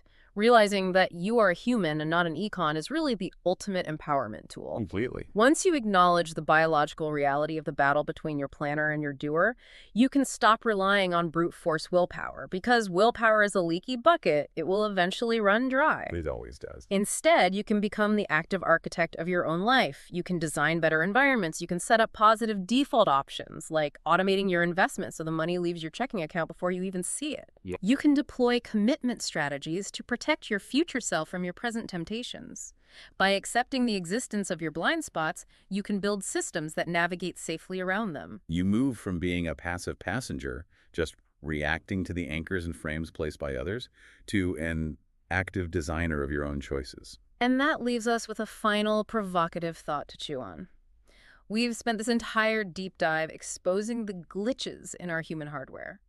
We know exactly how we are nudged by anchors, availability bias, and defaults. We've seen the strings. But what happens when the businesses we buy from, the tech platforms we use, and the governments that regulate us master these exact psychological glitches to steer our behavior? If a tech company knows you suffer from status quo inertia, they can trap you in a subscription labyrinth. If a news algorithm knows you suffer from availability bias, it can feed you endless vivid outrages just to keep you scrolling. That's a massive ethical question. It is. Can we design a society that helps the Homer Simpsons among us? A society that nudges us toward health, wealth, and long-term happiness without crossing the line into paternalistic manipulation? How do we build guardrails that protect us from our own worst instincts while still preserving our fundamental freedom to choose? That is the big question. That is the true art and the razor's edge of choice architecture. In our next deep dive, we'll be exploring the specific tools of nudging and the delicate balance of designing better choices. Until then, take a hard look at your environment, whether it's the apps on your phone, the layout of your kitchen pantry, or the structure of your workflow. Ask yourself, are you truly making your own choices, or is your environment making them for you? Have you ever actually thanked someone for, taking away your food? Oh, man. Yeah. I mean, it sounds crazy, but yes. Right. It's so weird. But imagine you are sitting at a dinner party and you're staring at this bowl of freshly roasted, perfectly salted cashews. The dangerous kind. The really good ones. Exactly, the really good ones. And you genuinely want them. You can literally taste them. Oh, absolutely. But, you also know the host is pulling this beautiful roast out of the oven in 20 minutes. Right, the main course is coming. Yeah, and if you keep eating these nuts, you are going to completely ruin your appetite. Which is the worst feeling. It is. So when the host finally notices everyone just mindlessly grazing and, physically removes the bowl from the living room. That's like a palpable wave of relief. Yes, exactly. A wave of relief washes over the room. Everyone is actually happy the food is gone. Which, if you think about it, is completely counterintuitive. Right. So today, our mission for this deep dive into the source material is to unpack exactly that. Why taking away your own choices might be the ultimate secret to getting what you actually want. Because it really challenges everything we thought we knew about decision-making. It does. We are looking at a huge stack of research today, ranging from foundational behavioral economics to modern neuroscience. And we're going to see why having more options is actually a complete myth. Yeah, it's a massive myth. We're going to figure out the hidden mechanics of why we constantly fail to keep our own promises. And, more importantly, how to build systems that outsmart our weakest moments. Which is crucial for, well, pretty much everyone. Exactly. For anyone building a business, designing a product, or just, trying to manage their own chaotic brain. This is the blueprint for actually succeeding. The cashew scenario is, it's the perfect entry point. Because it completely shatters the fundamental assumption of classical economics. Right. The old school way of thinking. Yeah. For decades, the standard models just assumed that human beings operate as perfectly rational, calculating machines. Well, like robots, almost. Basically, yeah. In the field, we refer to this hypothetical species as econs. Econs. Right. And if you are an econ, the equation is incredibly simple. Having more options is always a net positive. Because more choice is better, right? That's the logic. Or, at the very least, having an extra option can never make you worse off. How does that work in their heads? Well, the logic is that if an option is presented to you and you don't want it, you just, rationally ignore it. You just say no. Exactly. From a strictly mathematical standpoint, taking the cashews off the table restricts your freedom. Yeah. And therefore it decreases your utility. Right. But real humans, I mean, we don't act like that. Not at all. Real humans in the real world experience genuine gratitude when that choice is removed. We are actively thankful for the loss of freedom. Which implies we don't actually trust ourselves with freedom.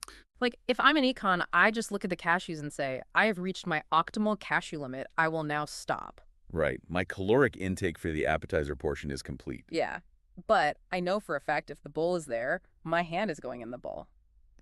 It feels like my brain wants two completely different things depending on what minute you ask me. Behavioral economists have a term for that exact phenomenon.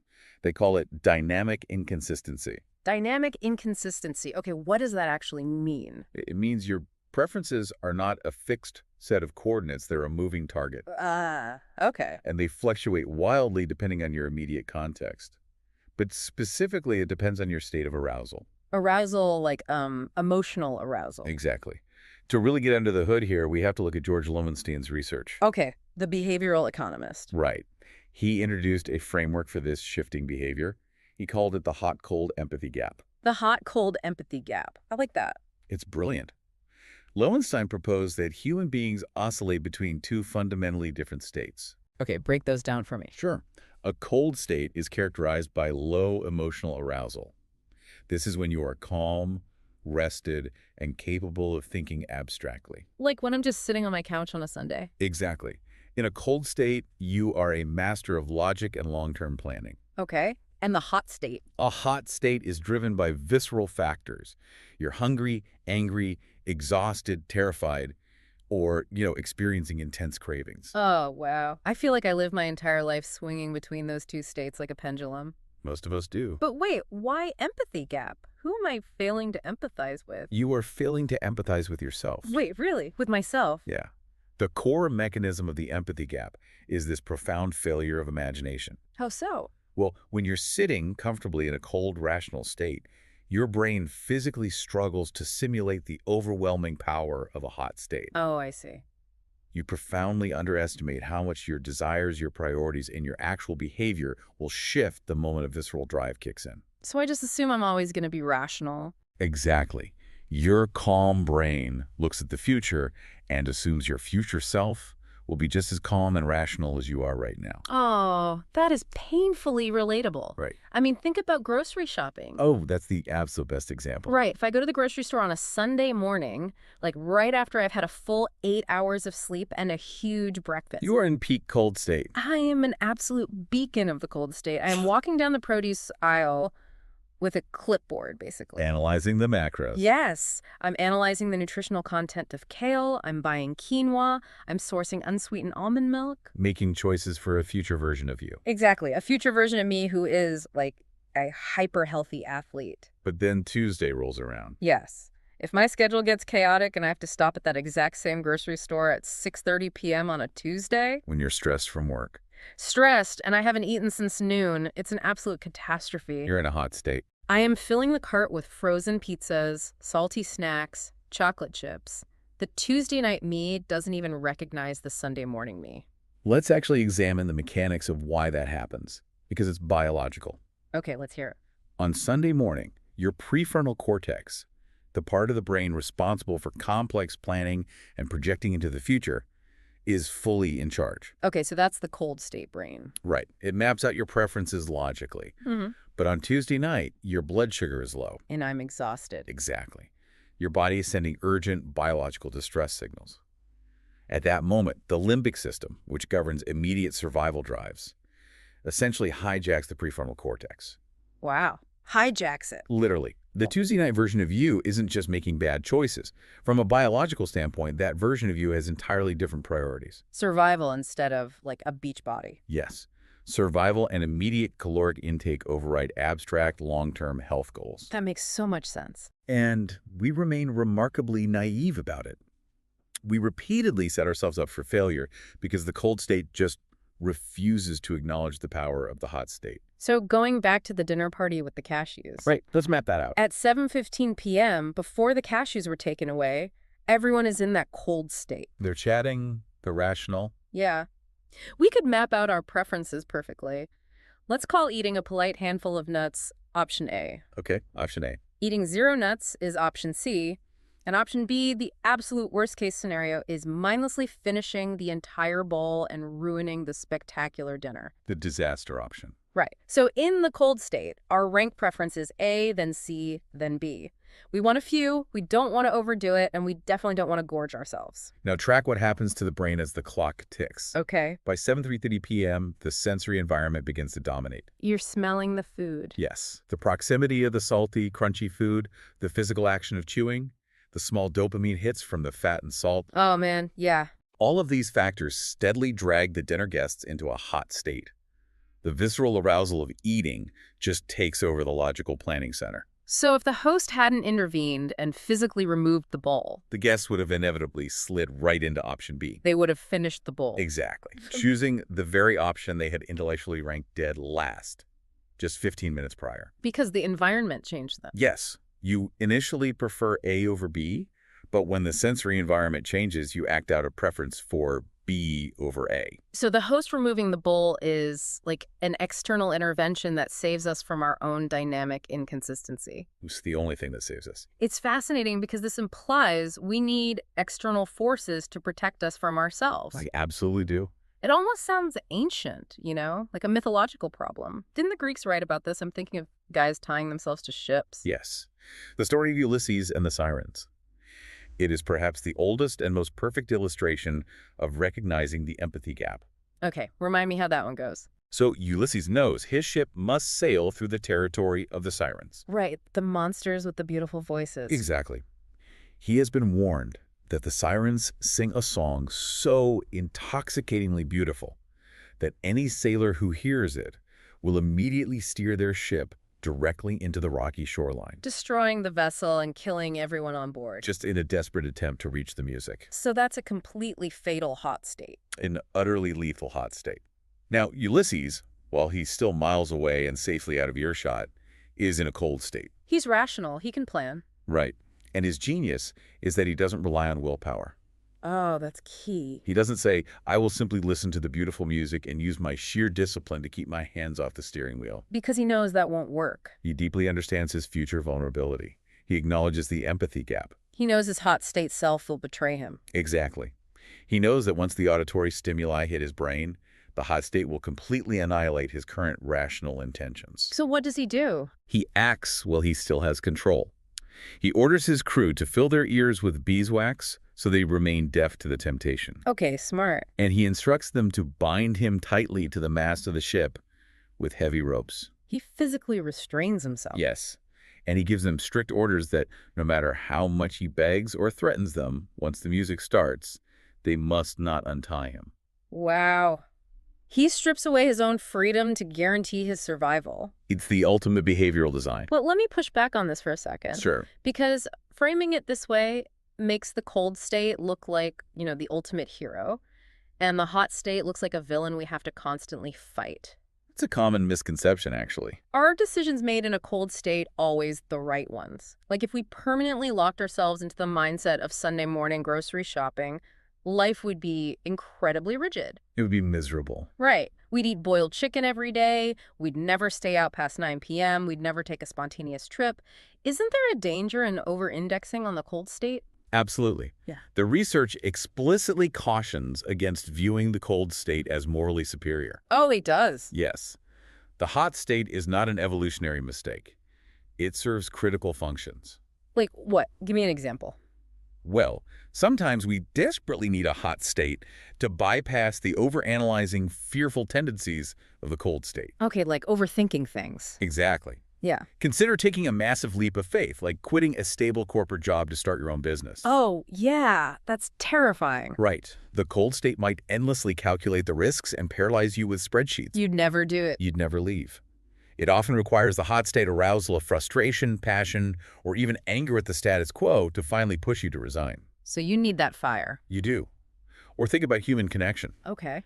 Falling in love is rarely a cold, calculated spreadsheet decision. I would hope not. Right. It requires the intense arousal of a hot state to make you vulnerable and open to another person. That makes total sense. And sometimes, dessert really is a joyful, wonderful experience. And the correct human move is to eat it and enjoy it fully without guilt. So the hot state has its place. We need it for courage, for joy, for action. We fundamentally need it to be human. The issue isn't the existence of the hot state. The issue is when the hot state hijacks the specific long-term goals we genuinely care about. Precisely. The friction occurs when the visceral factors of the hot state consistently derail our explicitly stated foundational goals. Like our health or our savings. Right. Regarding our physical health, our financial stability, and our professional aspirations. In those specific domains, the immediate gratification of the hot state is structurally at odds with the delayed gratification required for long-term success. Let's ground this for the listener who is building a business or designing a product right now. Great idea. Because if you are an entrepreneur, ignoring the empathy gap is essentially throwing money away. It's corporate sabotage. Right. Let's say you're selling a high-ticket online course. Something intensive, like learning to code or mastering corporate finance. Okay, a difficult product. Yeah. When a customer lands on your sales page and clicks buy, they are firmly in a cold, aspirational state. They're imagining the payoff. Exactly.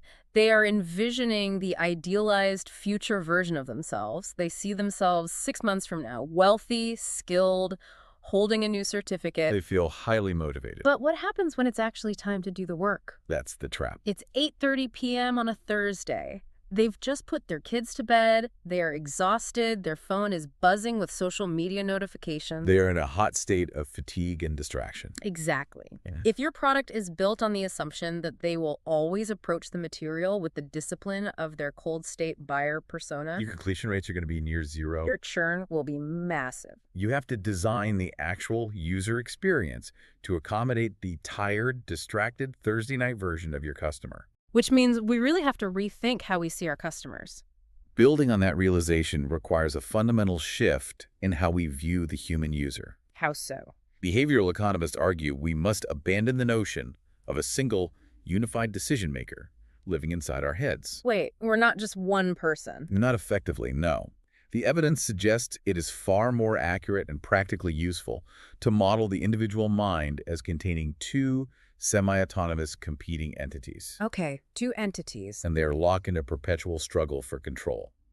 The literature refers to them as the planner and the doer. The two selves. The planner and the doer. Yes. Okay, let's break down who these characters are. So the planner is far-sighted. It represents your reflective system. Meaning the logical part. Right. This is the neural circuitry centered in the prefrontal cortex. Oh. It thinks deliberately, it calculates slowly, and its primary directive is to maximize your long-term welfare and lifetime utility. Okay. To use a pop culture analogy, the planner is Mr. Spock from Star Trek. Oh, I love that. Supremely logical, completely forward-looking, but often detached from immediate emotional realities. Okay, so that's Spock, the planner, and the doer. The doer represents your automatic system. Okay. It is localized in the limbic system, particularly areas like the amygdala and the reward centers, the basal ganglia. So the older part of the brain. Exactly.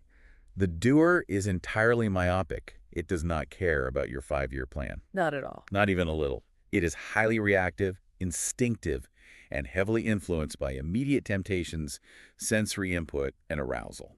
So if the planner is Spock, The doer is Homer Simpson. Homer Simpson versus Mr. Spock.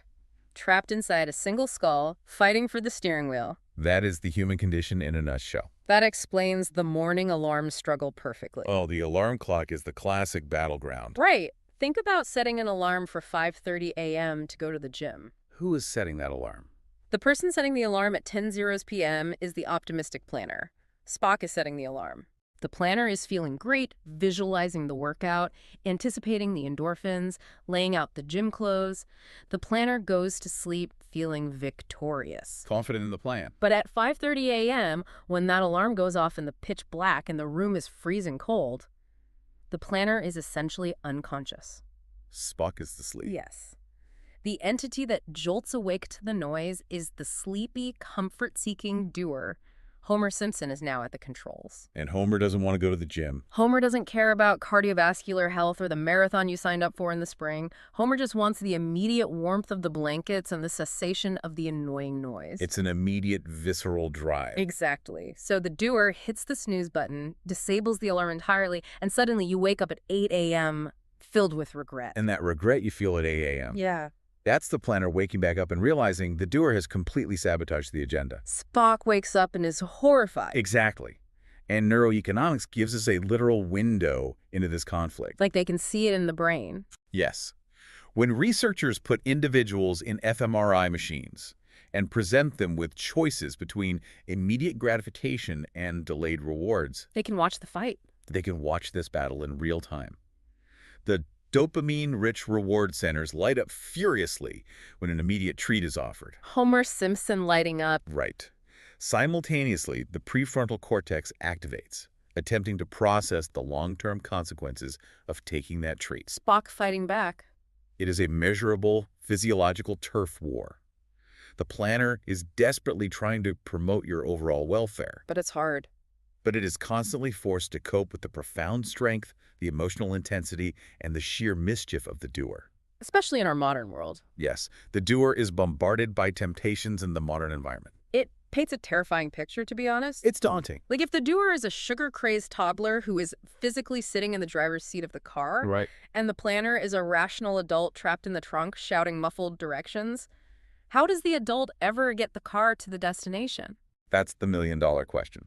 If the doer has their hands firmly on the steering wheel in the actual moment of temptation, doesn't the doer always win? If the planner waits until the moment of temptation to exert control, yes, the doer will almost always win. Because willpower isn't enough. Willpower is an exhaustible resource.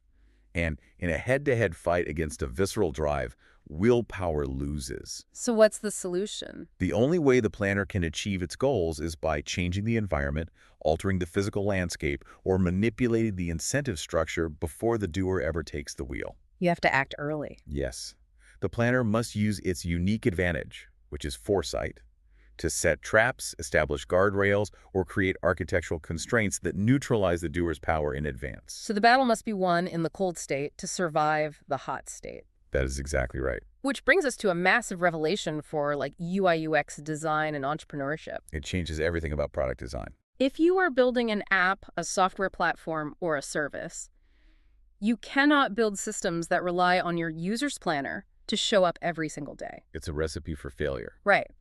If your platform requires pure brute force willpower to log in and use, it is doomed. You have to create an interface that appeases the doer. You need immediate rewards. Exactly. You need features that provide immediate gratification, instant feedback loops, or a completely frictionless onboarding experience to keep Homer Simpson happy and engaged. So that Mr. Spock can quietly guide the ship toward the ultimate value proposition. That's brilliant. So, to understand how to build those systems, we look at the specific strategies the planner utilizes to rein in the doer. And because internal discipline is notoriously unreliable. Right. So the planner frequently relies on what behavioral economists call external self-control strategies, or, more simply, commitment devices. Commitment devices. Okay, define that for us. These are external tools, binding social contracts, or physical modifications to the environment. Like what Ulysses did with the ropes. Exactly.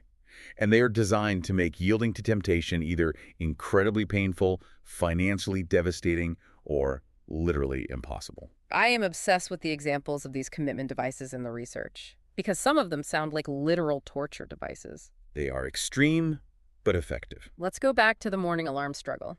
If the doer keeps hitting snooze and ruining the planner's morning, what is the architectural solution? We have to talk about Clocky. Clocky is a marvel of behavioral design. It's so funny. It really is. It was invented by an MIT student who understood the doer's predictable fallibility. What does it do? Clocky is an alarm clock equipped with two large motorized wheels. Wheels on an alarm clock. Yes. The mechanism works like this. The planner sets the alarm at night and dictates exactly how many minutes of snooze time the doer is allowed. Okay, so you get a little bit of grace. Maybe. It might be 0, it might be 5 minutes. But the moment that allotted time expires, the clock doesn't just ring louder. It physically drives itself off the nightstand, lands on the bedroom floor, and begins wheeling away in random directions. It runs away. It navigates around furniture, all while emitting an incredibly chaotic, obnoxious sequence of beeps. It is forcing the doer to play a high-stakes game of hide-and-seek in the dark. Precisely. You can't just reach over and swat it. The physical environment has been radically altered. By the time the sleep-addled doer has thrown off the warm covers, stood up, stumbled across the cold floor, Tracked the noise to a dark corner under the dresser. and physically wrestled the clock into submission, the physiological state has changed. Right. The heart rate is up, blood is flowing, the doer is awake. The planners successfully destroyed the default path of least resistance. Going back to sleep is no longer the easiest option. Staying awake is. Exactly. So Clocky is a perfect physical commitment device, but the literature also details commitment devices that use, like, social and financial pain to trap the doer. Yes, the social ones are brutal. There's an incredible story about a thesis bet. Oh, Richard Thaler's story. Yes. It involves Richard Thaler, who is one of the pioneers of this entire field, and a young colleague of his named David. Set the stage for David. So David had managed to secure this fantastic academic job, but his employment was contingent on him actually finishing his PhD thesis. And he was stuck. He was suffering from chronic procrastination. The doer in him found literally anything else: cleaning his apartment, watching television, staring at the wall. More appealing than the agonizing, slow drudgery of writing a dissertation. The fascinating element of David's procrastination is that these standard economic incentives were already massively stacked in favor of him finishing. Right, because if he didn't finish, he didn't get the job. Well, by delaying his graduation and his start date, David was losing out on substantial retirement contributions from the university. Oh, wow. We're talking equivalent to roughly 10% of his future salary. Over a lifetime of compounding interest, that is a staggering financial penalty. But to the doer, abstract future wealth is meaningless. Homer Simpson doesn't care about a 401k. A retirement account 40 years in the future carries zero emotional weight against the immediate pain of writing a chapter today. The financial losses were invisible. Exactly. So, realizing that the standard incentives were failing, Thaler intervened by designing a custom commitment device. The mechanics of this bet are absolutely ruthless. They really are. David was instructed to write out a large stack of checks, each made payable to Thaler for $100. Which back then was a lot. Yeah, in the context of a graduate student's stipend at the time, $100 was a significant, painful amount of money. So what were the terms? The contract dictated that David had to slide one completed chapter of his thesis under Thaler's office door by midnight on a specific date every single month. Okay, a strict deadline. If he missed the deadline by even 60 seconds, Thaler would take one of the $100 checks to the bank and cash it. That's painful. But the genius of the trap is what Thaler promised to do with the money. This is the best part. Thaler explicitly stated that he would use the $100 to throw a lavish cocktail party. And David was expressly forbidden from attending. Cool. He was uninvited to a party funded by his own money. Let's analyze the psychological engineering behind that bet. Why did a $100 penalty succeed when the loss of tens of thousands of dollars in future retirement funds failed entirely? Why did it work? It works because the thesis bet weaponized the doer's own myopia against it. The pain wasn't abstract anymore. It was immediate, highly visible, and socially excruciating. Oh, the social part is huge. The doer could vividly imagine the visceral sting of handing over cash, compounded by the intense social humiliation of knowing his colleagues were drinking his wine and laughing about his failure without him. That would motivate me instantly. The immediate, terrifying threat of social exclusion provided exactly the right amount of psychological pressure to counteract the immediate discomfort of sitting at the typewriter. Predictably, David finished his thesis perfectly on schedule. Of course he did. It is the ultimate behavioral hack. And economists apparently love doing this to each other. They're constantly experimenting on themselves. There is another example involving two economists, John Romalis and Dean Carlin. They realized they had both gained a significant amount of weight during graduate school. Their planners wanted to get healthy, but their doers loved eating junk food and avoiding the gym. Right. So they drafted a legally binding weight loss pact. Legal contracts are a great commitment device. The initial terms were that each man had to lose exactly 30 pounds within a 9-month window. Okay. If one man succeeded and the other failed, the failure had to buy the victor a highly expensive custom-tailored suit. So a standard financial penalty. Right. But they recognized a loophole. Well, that's it. If they both succumbed to their doers simultaneously, the financial penalty would effectively cancel out. Oh, because they'd both owe each other a suit. Exactly. They needed a failsafe. Okay, so what did they do? The kicker of the contract detailed what would happen if they both failed to hit the 30-pound target. Oh, this is good. In the event of mutual failure, one man would be required to buy the other the expensive suit, but the recipient of the suit would be legally obligated to dress in drag. Oh my God. They escalated the stakes from mere financial loss to profound public social embarrassment. That is hilarious. They bound their doers to a contract that made the prospect of failure vastly more terrifying than the prospect of going for a run. These examples are, hyper-personal and tailored to individuals. Right. But the research points out that we utilize commitment devices on a massive societal scale as well. We do. We build them into our laws. Think about daylight saving time. It is essentially a giant, globally coordinated commitment device. How so? Well, we all implicitly agree that our doers are too lazy to wake up earlier to enjoy the extra sunlight in the summer. That's definitely true.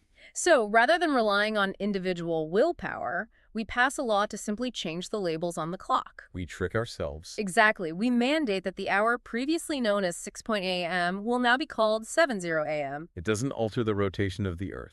It doesn't create a single second of extra sunlight, but it serves as a massive architectural nudge to trick entire populations of sleepy doers into getting out of bed earlier. Daylight saving time represents choice architecture operating at the governmental level. It's brilliant. But to truly understand how these constraints operate in everyday commerce, we need to examine a specific financial product. Okay, which one? One that beautifully highlights the fundamental chasm between rational econs and fallible humans. The Christmas Club.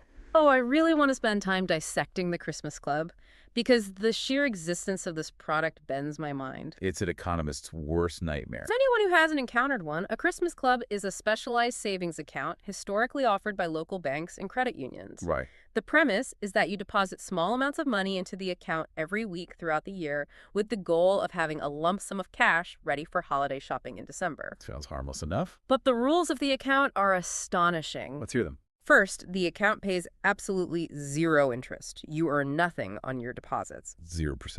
Second, and more importantly, the bank actively penalizes you with severe fees if you attempt to withdraw your own money before a specific date in late November. Okay, so if you analyze that product through the lens of traditional economics, It's terrible. you are right to be completely baffled. For a rational econ, the Christmas Club is a catastrophic financial instrument. It violates every rule of wealth maximization. Why would a rational actor willingly surrender the liquidity of their capital, forfeit the ability to earn compound interest, and voluntarily accept financial penalties just to access their own money? An econ would simply place those weekly deposits into a high-yield, perfectly liquid savings account, earn interest all year, and simply choose not to spend the principal until December. That would be the rational move. But wait, if an account pays zero interest and actively punishes you for touching your own cash, how does a bank actually sell it? That's the million-dollar question. From a traditional marketing standpoint, that is a terrible pitch. Why on earth would a rational consumer walk into a bank and demand to buy that? They buy it because they recognize they are not perfectly rational econs. Oh. The creators of the Christmas Club understood a profound truth about human psychology that the economic models ignored. Which is? The illiquidity of the account, the restrictive, penalizing fact that you cannot easily get your money out, is not a design flaw. It is the core feature being sold. The friction is the feature. Exactly. The Christmas Club functions as an adult piggy bank. It provides an institutional external constraint. Okay, walk me through the psychology of the customer. The planner walks into the bank in January and opens the account because the planner knows with absolute certainty that come July, the doer is going to see an advertisement for a summer vacation. Or a massive sale on a new television. Right. And the doer will be overwhelmingly tempted to raid the holiday funds. So they need the bank to protect them. By intentionally choosing an account armed with heavy withdrawal penalties, the planner effectively hires the bank to protect the savings from the impulsive doer. The restriction protects the planner from the doer. Yes, I want to linger on this because it is such a powerful reframe for modern business. it really is. Like in the tech industry, we are constantly force-fed the idea that friction is the ultimate enemy. Oh, absolutely. Silicon Valley operates on the commandment of removing friction at all costs. Amazon patented the one-click checkout. Netflix implemented autoplay, so you don't even have to press a button to watch the next episode. Exactly. Social media feeds are infinite scrolls. But what the Christmas Club demonstrates is that positive, intentional friction can be a highly desirable premium feature. People will actually pay for it. People will gladly pay you to introduce friction into their lives if it helps them achieve their goals. The tech industry's obsession with frictionless design almost exclusively serves the doer. Which is great for metrics. It serves the platform's short-term engagement metrics, sure, but it often sabotages the user's long-term utility. And users are waking up to this. They are. If we look at the evolution of digital products, we are seeing a massive market emerge for positive friction. Like what? Consider the explosion of screen time management apps, or software that physically locks a user out of distracting websites for 3-hour study blocks. You are literally paying a software developer to break the functionality of your $1,000 smartphone. You are buying friction. That's wild. But users are desperate for these products because their planner needs an external commitment device to stop their doer from doom scrolling for hours. I use one of those apps. It's the only way I get work done. Or think about finance, a financial app that forces a 24-hour cooling off period before allowing a transfer to a crypto exchange is adding friction. But it might save the user from a devastating hot state impulse buy. Exactly. If a business can build systems that act as intelligent commitment devices, they aren't just selling a product. They are solving a profound, structural human problem. So external commitment devices, Clocky, the thesis bet, the Christmas Club, app blockers, they all work by manipulating the environment. Yes, the external environment. But what happens when we don't have access to an external tool? That's where things get tricky. We can't buy a physical gadget or draft a legally binding contract for every single minor decision we make throughout the day. No, that would be exhausting. Right. If I'm standing in an electronics store looking at a massive TV on sale and I don't have an app blocking my credit card, how does the planner fight back? When we lack external architectural walls, the planner is forced to construct internal psychological walls. Okay, invisible walls. This brings us to a massive field of study within behavioral economics known as mental accounting. Mental accounting. I love this concept. That's fascinating. Mental accounting refers to the implicit, often unconscious cognitive systems that individuals and households use to evaluate, regulate, and process their financial activities. And I'm guessing this breaks classical economics too. Oh, completely. Just like the Christmas Club, the rules of mental accounting deeply and flagrantly violate the standard axioms of classical economics. Which axiom are we breaking now? We are breaking the principle of fungibility. Fungibility. Okay, what does that mean? In standard economics, fungibility is the bedrock concept that all money is identical and perfectly interchangeable. A dollar is a dollar. A dollar is a dollar is a dollar. It does not matter where that dollar came from, whether you earned it, found it, or won it. Right. And it does not matter what account or envelope it currently sits in. Its intrinsic value and purchasing power are exactly the same. That makes logical sense. But the research decisively shows that humans do not treat money as fungible. We don't. No. We mentally categorize it. We label it. And those labels dictate how the money can be spent. The literature has this incredible, almost cinematic story about mental accounting. The Dustin Hoffman story. Yes. It involves the legendary actors Gene Hackman and Dustin Hoffman back in the 1960s, way before either of them had achieved any fame or financial success. They were just struggling artists in New York. Exactly. So Hackman goes over to visit Hoffman's tiny, rundown apartment. Hoffman is broke, and he asks Hackman for a small loan. Yeah, Hackman agrees. Hackman, being a good friend, agrees. But then Hackman walks into Hoffman's kitchen and sees a row of physical mason jars lined up on the counter. Literal glass jars. Yes. And each jar has a piece of tape with a label on it. One jar says rent, another says utilities, another says entertainment, and another says food. Okay. The punchline of the story relies on the specific nature of Hoffman's request. He was asking Hackman for a loan specifically to buy groceries because the jar labeled food was completely empty. That sounds reasonable enough until you look at the other jars. Right, because Hackman looks at the counter and the jar labeled entertainment is stuffed full of dollar bills. Which is just wild. To a perfectly rational econ, Hoffman's behavior is clinically insane. You don't take on debt from a friend when you have a jar full of cash sitting in your own kitchen. You just take the money out of the entertainment jar, walk to the deli, and buy a sandwich. But to Hoffman's rigid mental accounting system, that cash was not fungible. The labels mattered more than the math. The moment those bills went into the entertainment jar, they were sacredly earmarked for that specific purpose. He was mentally blocked from using them for food. He would literally rather incur the social and financial cost of debt than violate the internal walls he had built to regulate his spending. Hoffman's physical mason jars are a perfect externalized manifestation of the invisible jars we all maintain in our heads. We all do it. We create these arbitrary categories to help our planner maintain a budget and to prevent the doer from instantly liquidating the rent money for a spontaneous night out. The mental labels act as behavioral guardrails. Let's talk about another example from the text, the concept called mental insurance. Oh, the speeding ticket professor. Yes. The research details a finance professor who maintained a strict mental account for charitable giving. He planned to donate a specific lump sum to the United Way charity at the end of every year. However, this professor also had a bad habit of driving too fast. And he frequently received minor speeding tickets. I imagine the doer loves driving fast and the planner hates paying the fines. Precisely the conflict. The speeding tickets would normally cause him immense frustration and ruin his mood. So what did he do? To solve this, the professor engineered a brilliant, entirely irrational internal accounting trick. Let's hear it. He kept his charitable donation account intact, but every time he received a speeding ticket, he mentally deducted the cost of the fine from the United Way donation. Wait, so in his mind, the charity is essentially paying for his reckless driving. In his mental ledger, yes. Mhm. The United Way account acted as mental insurance against his own bad luck and poor driving. That is so sneaky. It completely neutralized the negative emotional impact of getting a ticket because his doer didn't register the financial loss. The loss was absorbed by an account that the planner had already mentally categorized as money that is leaving my possession anyway. It is a complete violation of fungibility.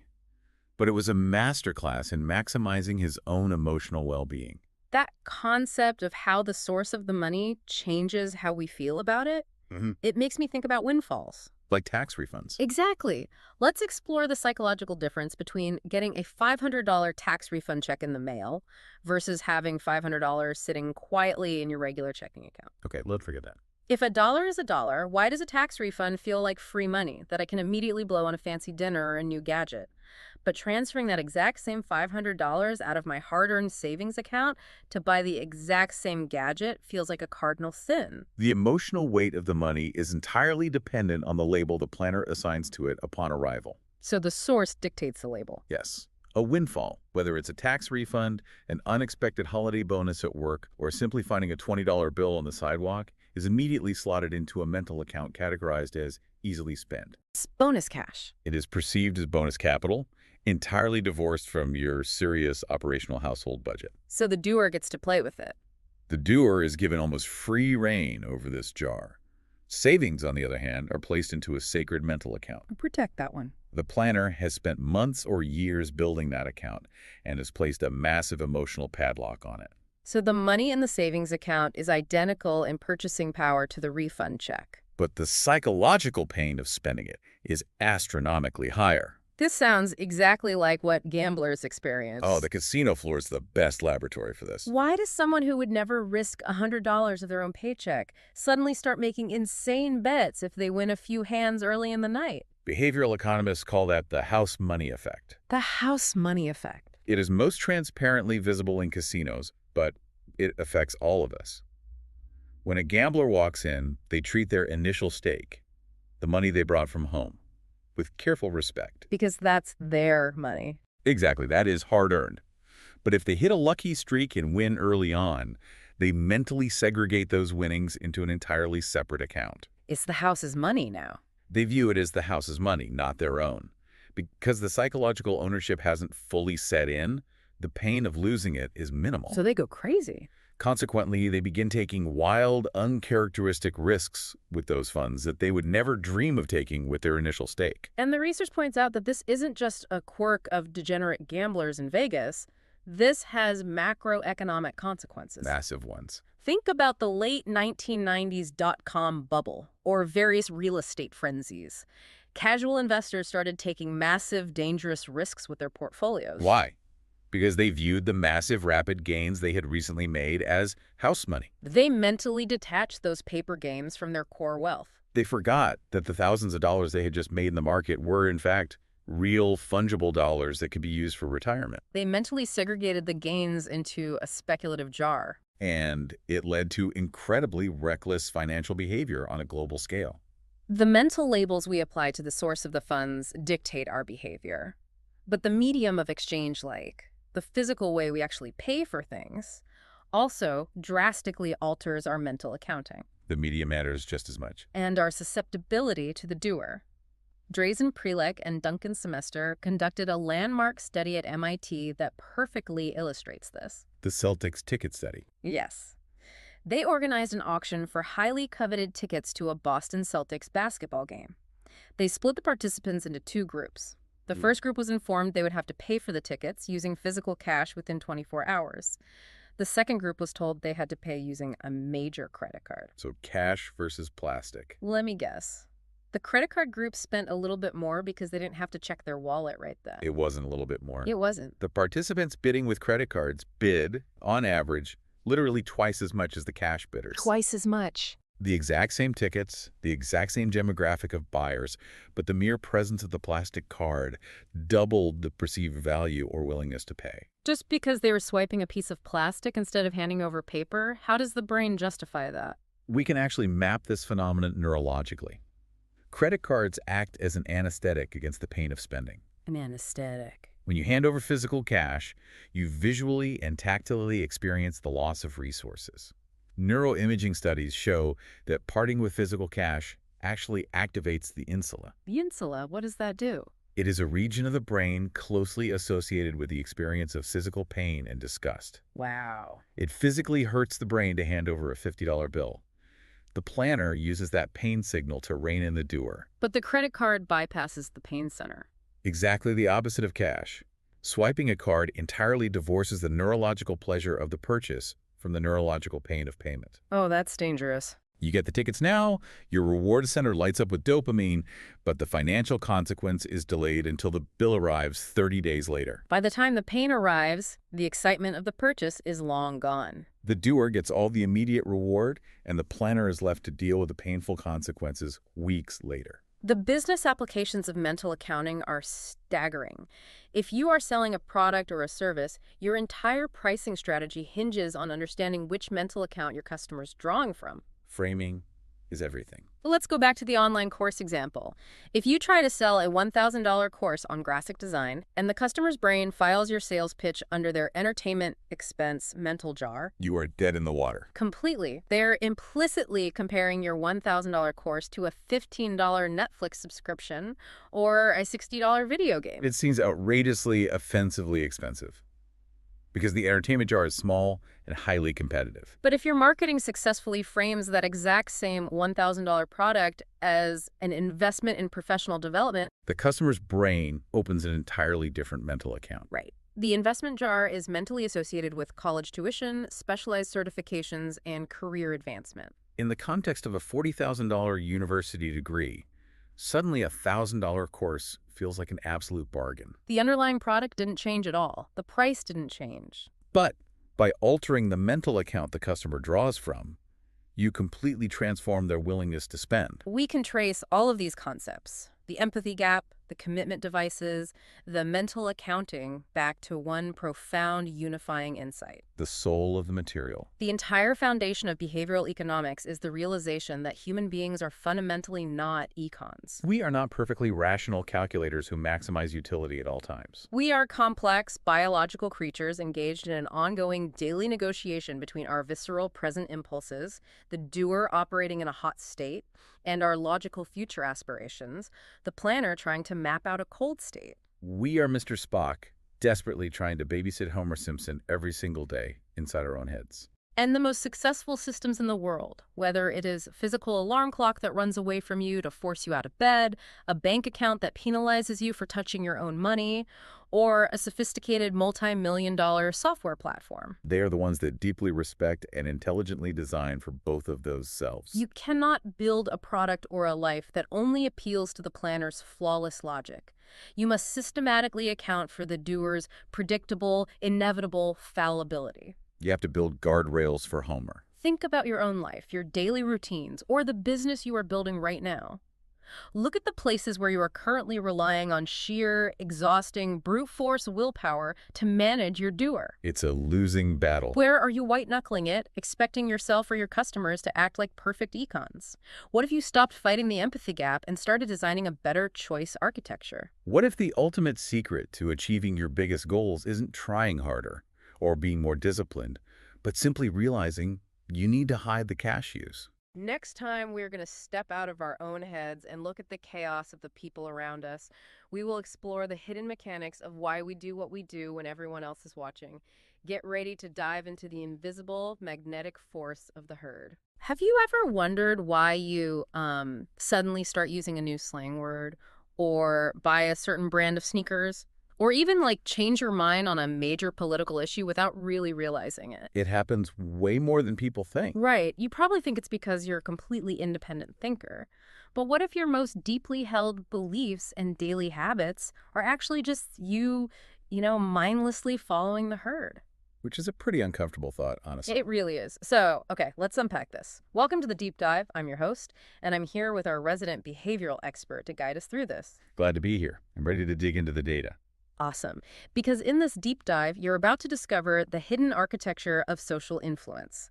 We're looking at how invisible forces dictate our choices, from what we buy to how we vote. Exactly. And understanding the mechanics of conformity, informational cascades, and social norms isn't just fascinating psychology. I mean, it is the ultimate cheat code for anyone interested in business, entrepreneurship, or simply navigating a world that is, frankly, designed to influence you. It really is the ultimate cheat code, and it's the lens through which you have to view almost all of modern society if you want any of it to actually make sense. Totally.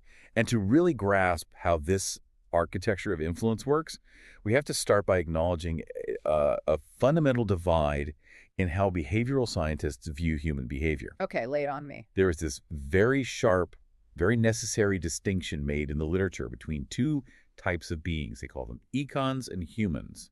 Econs versus humans. I find this framing incredibly helpful because it points out this massive blind spot we all have. But it really does. So an econ is a theoretical, perfectly rational creature. For decades, traditional economics built its entire foundation on the assumption that we are all basically econs. Right. Econs are fiercely mathematically independent. They wake up every day and run an internal cost-benefit analysis on every single decision they make. Sounds exhausting. Oh, absolutely. Yeah. And they only communicate with others if they can extract a tangible, measurable gain. Right. So if an econ goes to the grocery store, they aren't swayed by, like, the bright packaging or the fact that the person in front of them in line bought a certain type of coffee. Not at all. They look purely at price per ounce, nutritional value, and their exact caloric needs. Precisely. They are completely unbothered by trends. And econ does not care about fashion. The hemlines don't go up and down unless there's a strictly practical environmental reason for it. Like a sudden change in global temperatures or something? Exactly. I mean, an econ would never wear a necktie because a necktie serves zero functional purpose. It doesn't keep you warm. It doesn't hold your shirt together. It's just a useless piece of cloth. Right. And if, for some bizarre reason, an econ actually did wear a necktie, the width of that tie wouldn't magically change from 3 inches to 2 inches year to year just because other people in the office started wearing thinner ties. Because to a purely rational mind, that is entirely illogical. Why on earth would you change your useless piece of cloth just because someone else changed theirs? Exactly. It makes no rational sense. But you, me, the listener, we are not econs. We are humans. Very much so. And humans are profoundly, inescapably social apes. We are constantly and almost entirely unconsciously influenced by the humans around us. We are totally tethered to the herd. You can see this with something as simple and universal as navigating a crowded sidewalk or looking at how people behaved with face masks in public during the 2020 pandemic. That is a perfect example. Yeah, in some geographic pockets, nearly everyone wore them and a powerful social norm was established. But in other pockets, just a few miles away, people actively made a point of not wearing them, establishing the exact opposite norm. Right. And in both scenarios, the behavior of the immediate herd deeply influenced the individual. Social influences can either promote a behavior or discourage it. But the key is that they are always, always acting upon us. It's like we are walking into a new room and our brain is constantly running this background radar. It's scanning the environment to figure out, Figure out the rules of engagement, exactly. right, like what gets me accepted here and what gets me kicked out. We are always running that radar. And evolutionary psychologists tell us we do this for two primary reasons. The first is simply for information. Okay. The world is incredibly complex, All right. and we just don't have the time or cognitive bandwidth to figure everything out from scratch. I never get anything done. Exactly.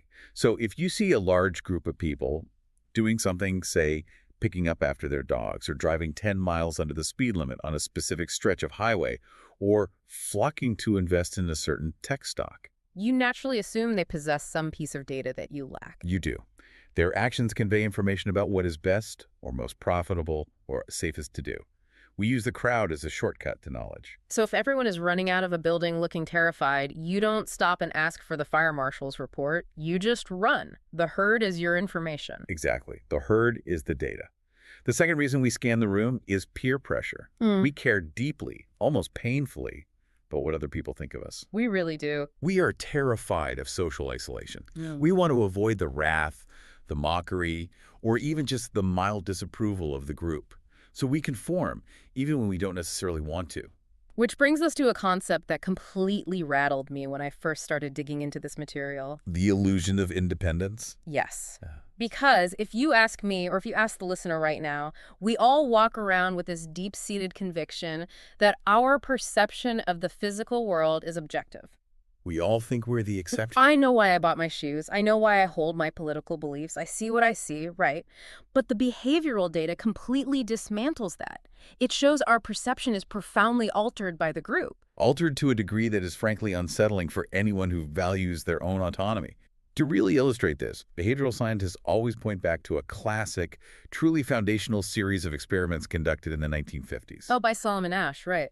Yes, Solomon Asch. He was a brilliant social psychologist. Asch wanted to test exactly what you just said.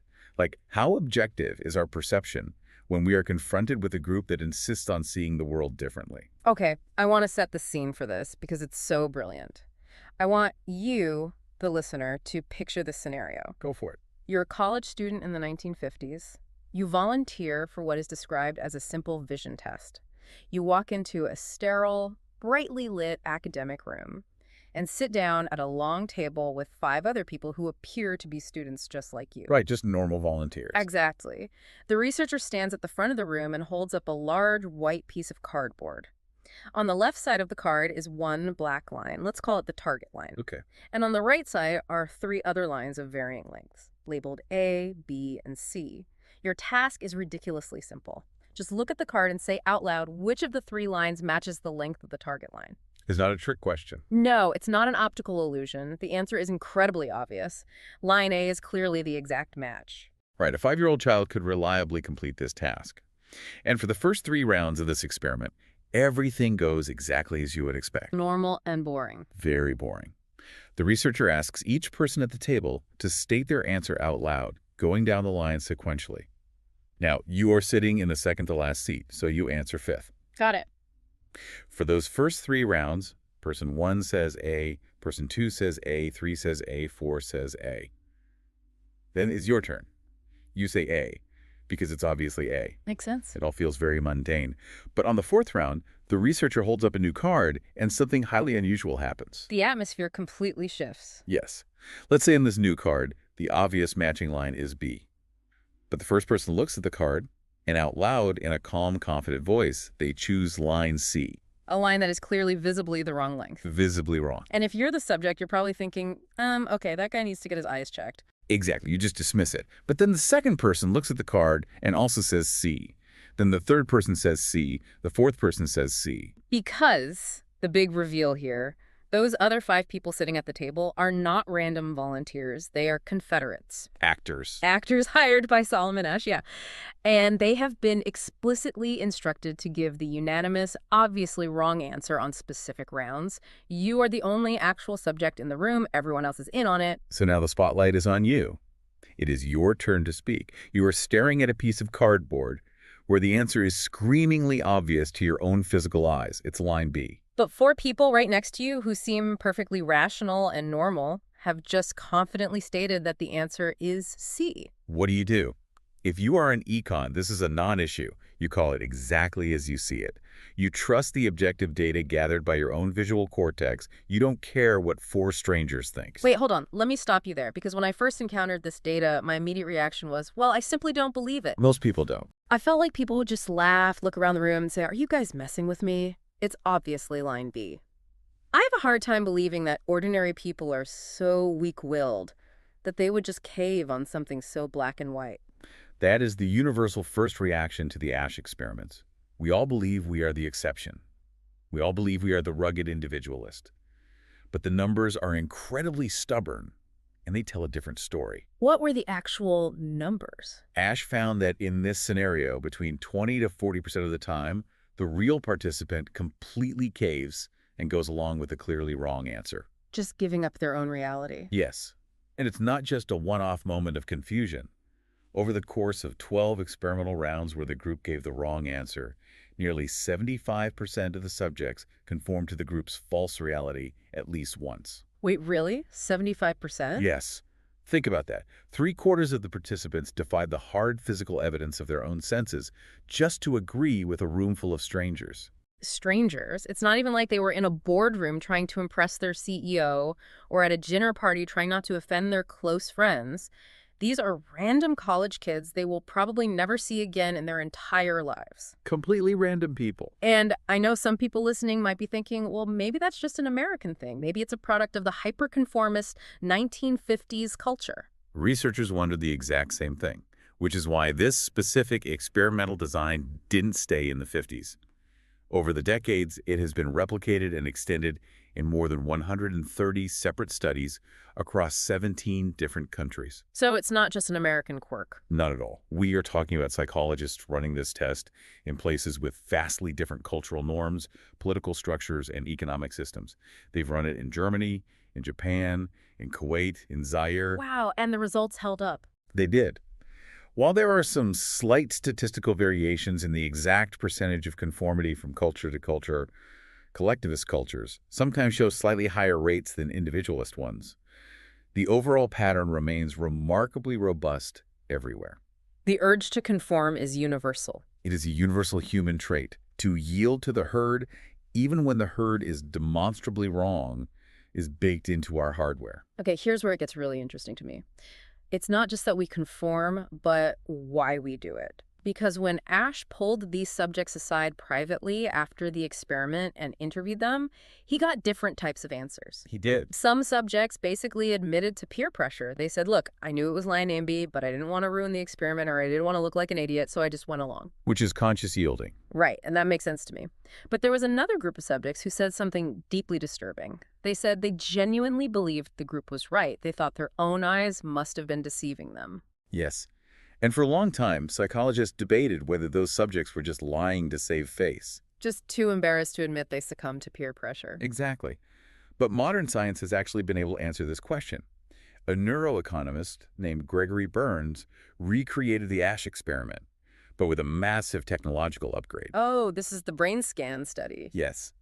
He put the subjects inside an fMRI machine, a functional magnetic resonance imaging scanner, while they were performing the task.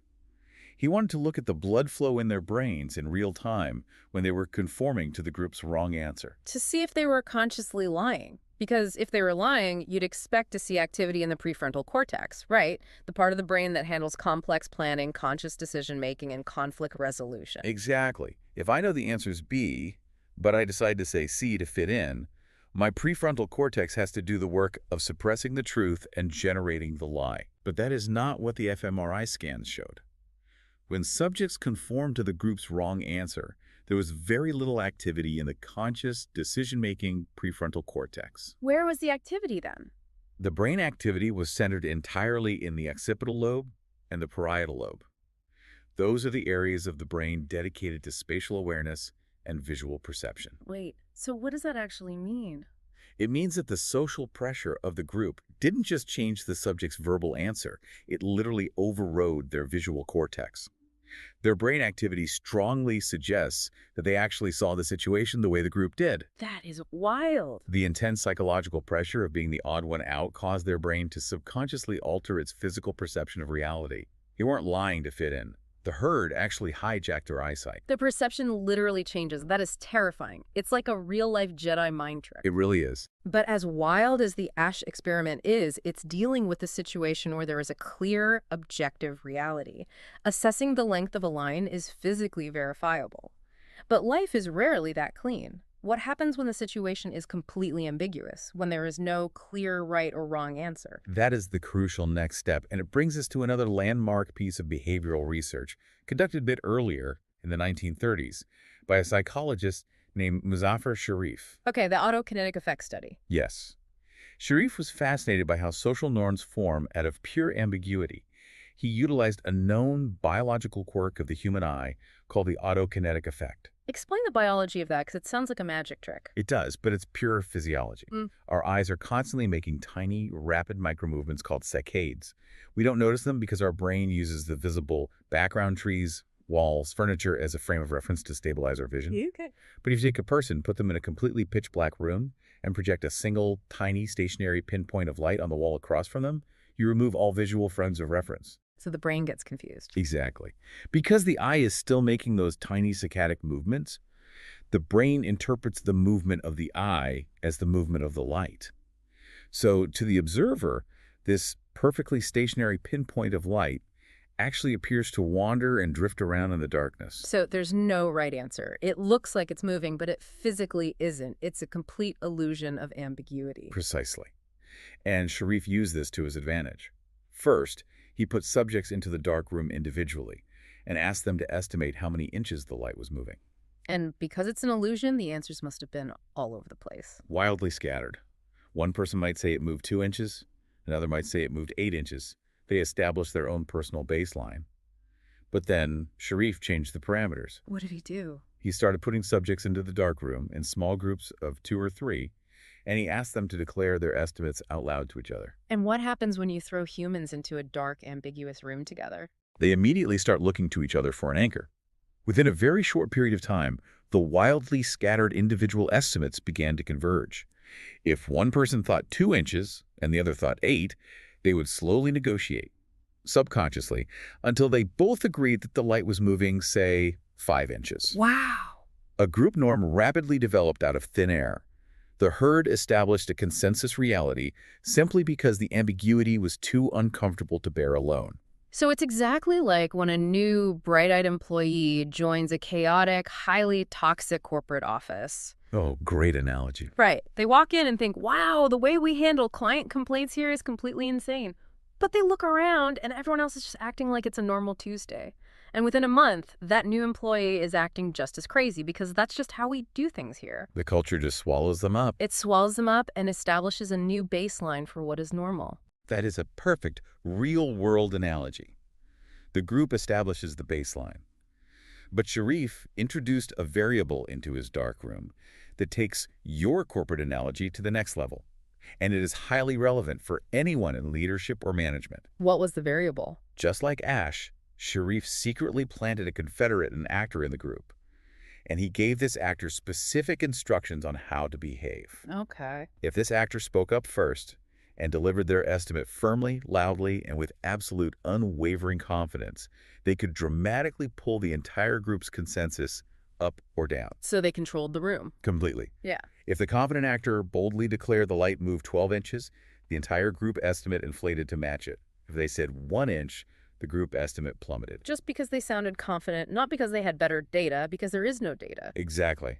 This exposes a massive vulnerability in human psychology, which behavioral scientists call the confidence heuristic. The confidence heuristic? A heuristic is just a mental shortcut. Because humans don't have the time to rigorously test every piece of information, we look for proxies for truth. And one of our strongest evolutionary proxies is confidence. We naturally subconsciously assume that a speaker who projects absolute certainty must possess superior information. Yes. We mistake confidence for competence. Oh man, the confidence heuristic explains so much about the modern world. It explains cult leaders, it explains certain politicians, it explains so many confidently wrong people leading the charge on social media. That really does. But for you, the listener, if you are an entrepreneur or you manage a team or you sit on a board, this is a massive, immediate, practical takeaway. Think about your average meeting. If you sit your team down in a conference room and say, okay, what do we think of this massive new pivot in our strategy? And the loud guy chimes in. Right. The loudest, most aggressive, most confident VP of sales speaks first and says, this is a home run, we have to do it. Well, you have just completely ruined your data. You absolutely have. You will walk out of that meeting thinking you have unanimous team alignment. But you don't. You have no idea what the junior analyst or the quiet engineer actually thinks.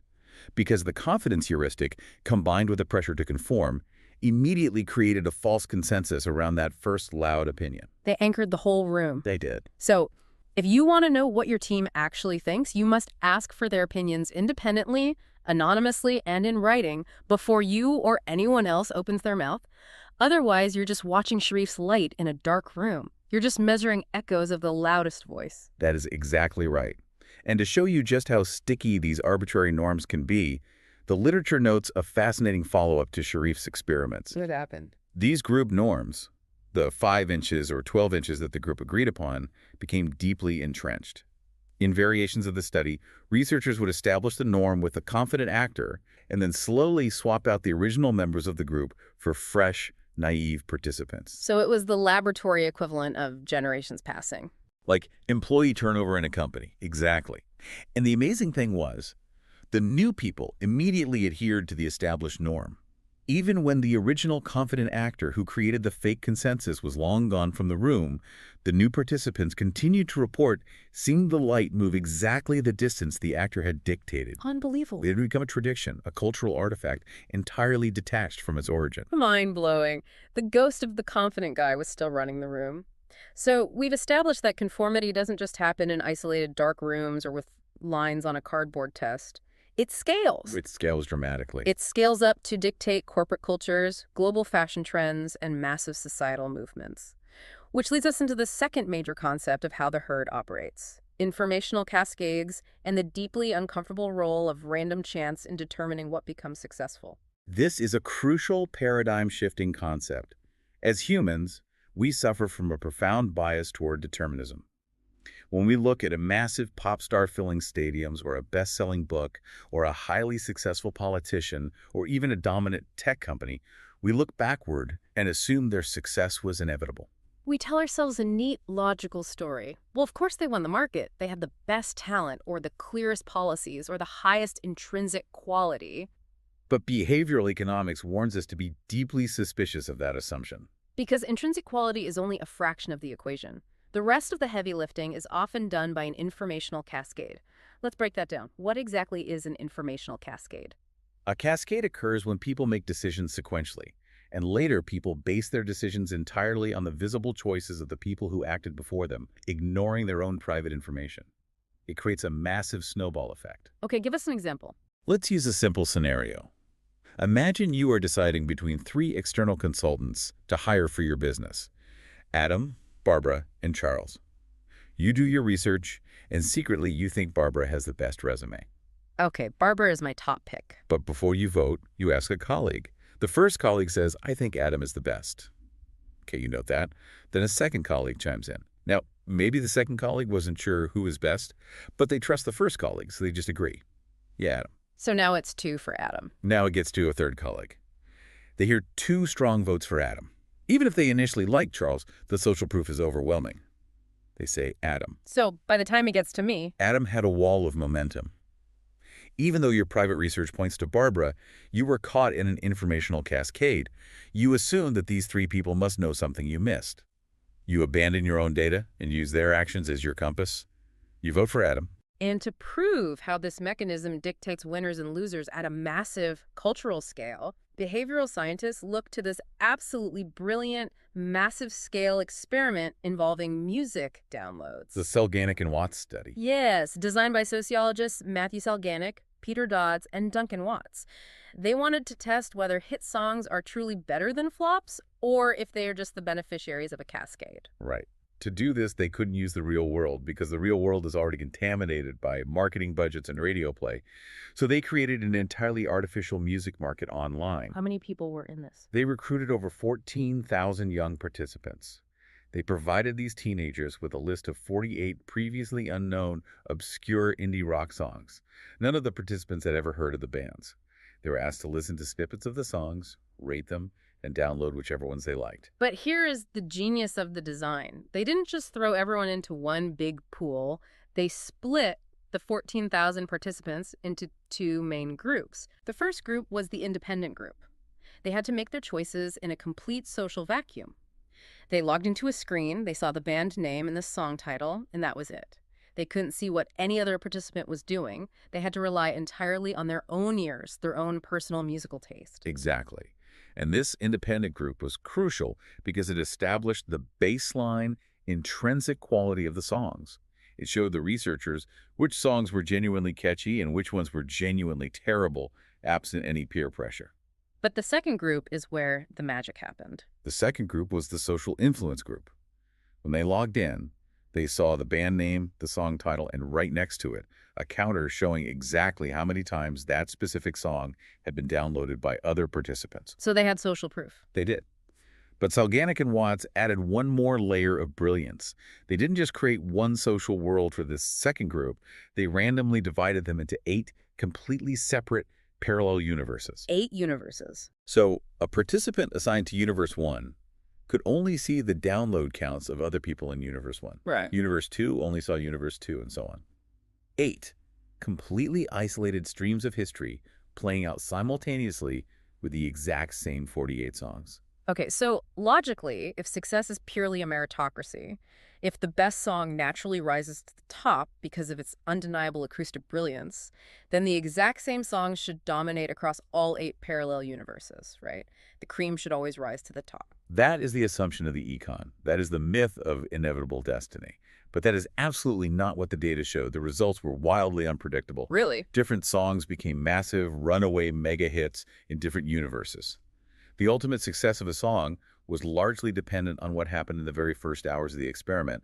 It depended on which songs happened to get downloaded early on by the first few random participants in that specific universe. So it was just dumb luck. Largely, yes.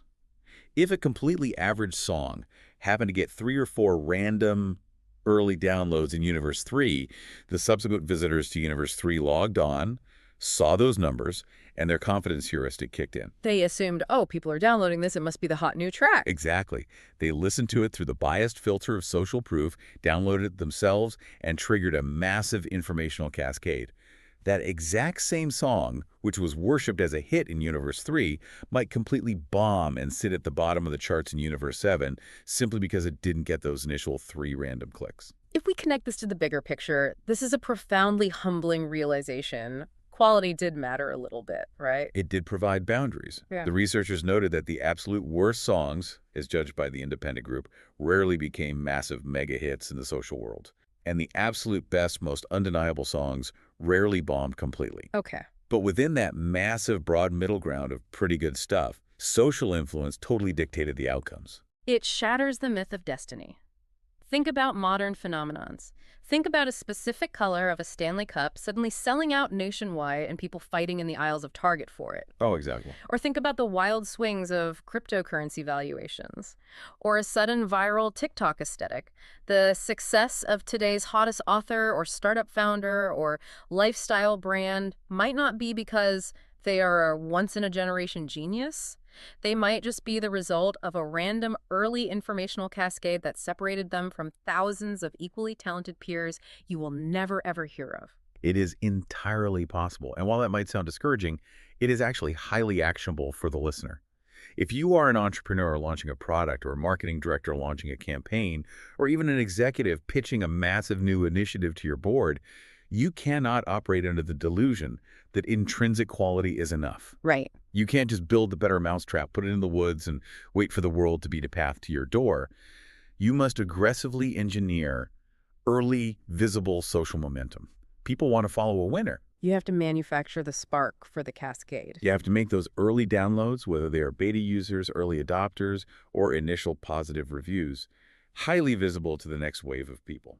That is the ultimate practical application. You have to show the herd that the herd is already moving. But this phenomenon doesn't just apply to pop music or selling water bottles. It scales up to some of the most serious, consequential aspects of our society, including our deepest political and moral beliefs. It does. And this is where the architecture of social influence becomes profoundly important for the health of a society. The literature highlights a fascinating experiment regarding political polarization.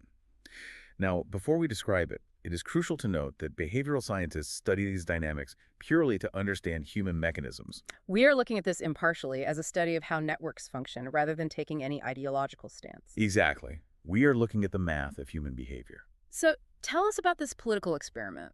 It was conducted by Michael Macy, a sociologist at Cornell University.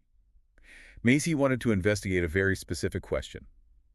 Are our political party platforms built purely on underlying philosophical principles? Or can the visible views of the herd suddenly make a completely random, obscure political position wildly popular among one party and violently hated by the other? Can a cascade dictate ideology? Exactly. So how do you test that without triggering people's pre-existing biases? You can't ask them about gun control or taxes because they already have entrenched tribal answers for those. Precisely. You have to find issues that are essentially blank slates. So Macy recruited thousands of participants, identified whether they leaned Democrat or Republican, and asked their opinion on 20 highly obscure, nuanced political or economic issues. Like what? We're talking about in-the-weeds policy questions. For example, should companies be taxed in the countries where their corporate headquarters are located, or should they be taxed in the countries where their revenues are actually generated? Most ordinary citizens do not wake up with a burning, pre-packaged partisan stance on international corporate revenue taxation. It's an ambiguous issue. It is entirely ambiguous to the average voter. So, just like the music experiment, Macy created different parallel influence groups. When participants logged in to take the survey, some of them were placed in groups where they could see the running tally of how early voters were leaning. Okay. They can see whether the early acting Republicans or the early acting Democrats in their specific group were more likely to agree with a specific policy claim. And the results were staggering. They really were. Macy found that random chance of variation among a tiny number of early movers completely dictated the deeply held policy platform for the entire subsequent group. Meaning, if we look at Group A, if the first 3 or 4 Republicans in Group A just happened to arbitrarily endorse that obscure tax policy, the rest of the Republicans who logged into Group A saw that social proof. Their identity filter kicked in. They thought, well, my team likes this, so I like this, and they followed suit, endorsing it heavily. And the Democrats in Group A, they logged on, looked at the Republicans endorsing it, and their tribal opposition kicked in. They thought, if the other team likes it, it must be terrible, and they fiercely opposed it. Yes. A massive partisan divide was created out of nothing. But here is the truly terrifying critical part that proves the power of the cascade. In a parallel, completely separate group, Group B, if the early moving Republicans happened to randomly reject that exact same tax issue, the cascades completely flipped. Wow. The rest of the Republicans in Group B saw the rejection and fiercely opposed the policy, and the Democrats in Group B saw the Republican opposition and enthusiastically endorsed it. The exact same policy issue. Supported by the right and hated by the left in Universe A, and passionately supported by the left and hated by the right in Universe B. And the only difference was which 3 people happened to click a button first on a Tuesday morning. It's just random chance. It is incredible and a little unnerving how easily our seemingly deep convictions are swayed by the herd. It really makes you stop and audit your own opinions. Absolutely. But what happens when these cascades aren't about something benign like an indie rock song or an abstract tax policy? What happens when these cascades are triggered entirely by accident and instead of spreading a preference, they spread sheer terror? That brings us to a darker but incredibly vital aspect of social influence: unintentional nudges and mass contagion. Because social influence isn't always a deliberate marketing tactic cooked up in a boardroom or a political strategy. Right. Humans are biologically hardwired to naturally mimic each other. And more importantly, we have a deep evolutionary survival mechanism that constantly looks to the herd for signs of imminent danger. On the savannah, if you saw your tribe suddenly start sprinting, you didn't stop to look for the lion. You sprinted too. Run first, ask questions later. Exactly. That hardware is still in our brains. And in the modern world of rapid communication, it can lead to massive, unintentional, and highly destructive panics. There are two incredible historical case studies that perfectly illustrate this mechanism. The first one sounds like an old episode of The Twilight Zone. It's the 1954 Seattle windshield pitting epidemic. I had never heard of this before, but it is fascinating. It is a legendary case study in sociology and mass behavior. That's up the historical context. It's the spring of 1954. The Cold War is at its absolute peak. Okay. The United States had just conducted massive hydrogen bomb tests in the Pacific Ocean. The public is living in a state of low-grade, constant anxiety about nuclear fallout and invisible threats from the sky. The psychological tinder is bone dry. Everyone is already looking over their shoulder. Exactly. So in late March, in a town called Bellingham, Washington, which is about 80 miles north of Seattle, a few people started noticing something strange on their cars. They saw tiny, localized holes or pits in their windshields. Initially, it was just a few cars, so the local Bellingham police logically assumed it was just local vandals, maybe teenagers using BB guns. Makes sense, but then it starts spreading. It spreads rapidly. Yeah. Within a few days, people in towns further south, moving towards Seattle, start reporting the exact same pitting damage on their windshields. Within a couple of weeks, the police switchboards are overwhelmed. Over 2,000 cars report mysteriously pitted windshields. The panic is accelerating. And they realize it can't be teenagers with BB guns because the geography is too vast. It's happening across multiple counties. So the public imagination runs wild.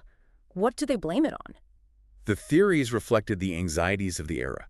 People vehemently blamed cosmic rays. They blamed radioactive fallout from the H-bomb tests. They blamed weird atmospheric shifts caused by the military. Of course they did. And the media poured gasoline on the fire. The Seattle newspaper started reporting heavily on this mysterious approaching threat moving down the coast.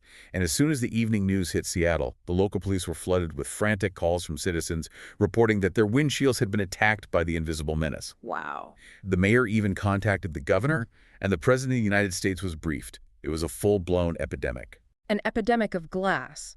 But here's where it gets really interesting. The punchline of the story, what was actually causing all these thousands of holes in the glass? Absolutely nothing new. The pits were always there. Always there. Yes, windshields in the 1950s, driving on gravel roads, naturally accumulate tiny dings, scratches, and pits from normal, everyday wear and tear.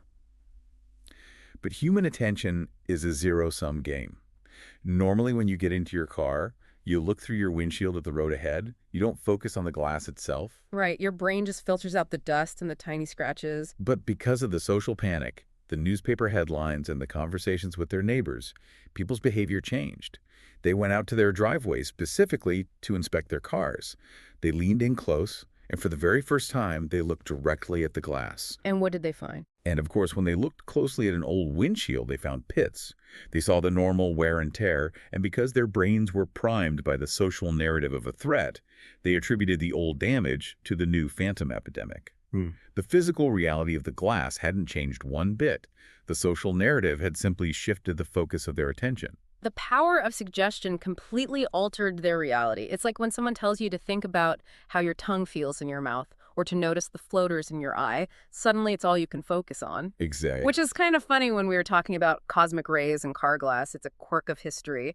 But there is a second story that shows how this exact same psychological mechanism can have devastating, life-altering consequences in the modern era. Yes. And this brings us out of the 50s and into the age of the smartphone. We're talking about the 2014 Columbia HPV vaccine panic. The context here is a major public health triumph. In 2012, the country of Colombia rolled out a highly ambitious, highly successful, school-based immunization program for the human papillomavirus. It was incredibly effective, reaching about 90% of the target population of adolescent girls. Which is a massive win for preventing cervical cancer down the line. A huge win. But 2 years later, in 2014, in a small town in northern Colombia, a few adolescent girls in one specific school received the vaccine and subsequently experienced adverse physical reactions.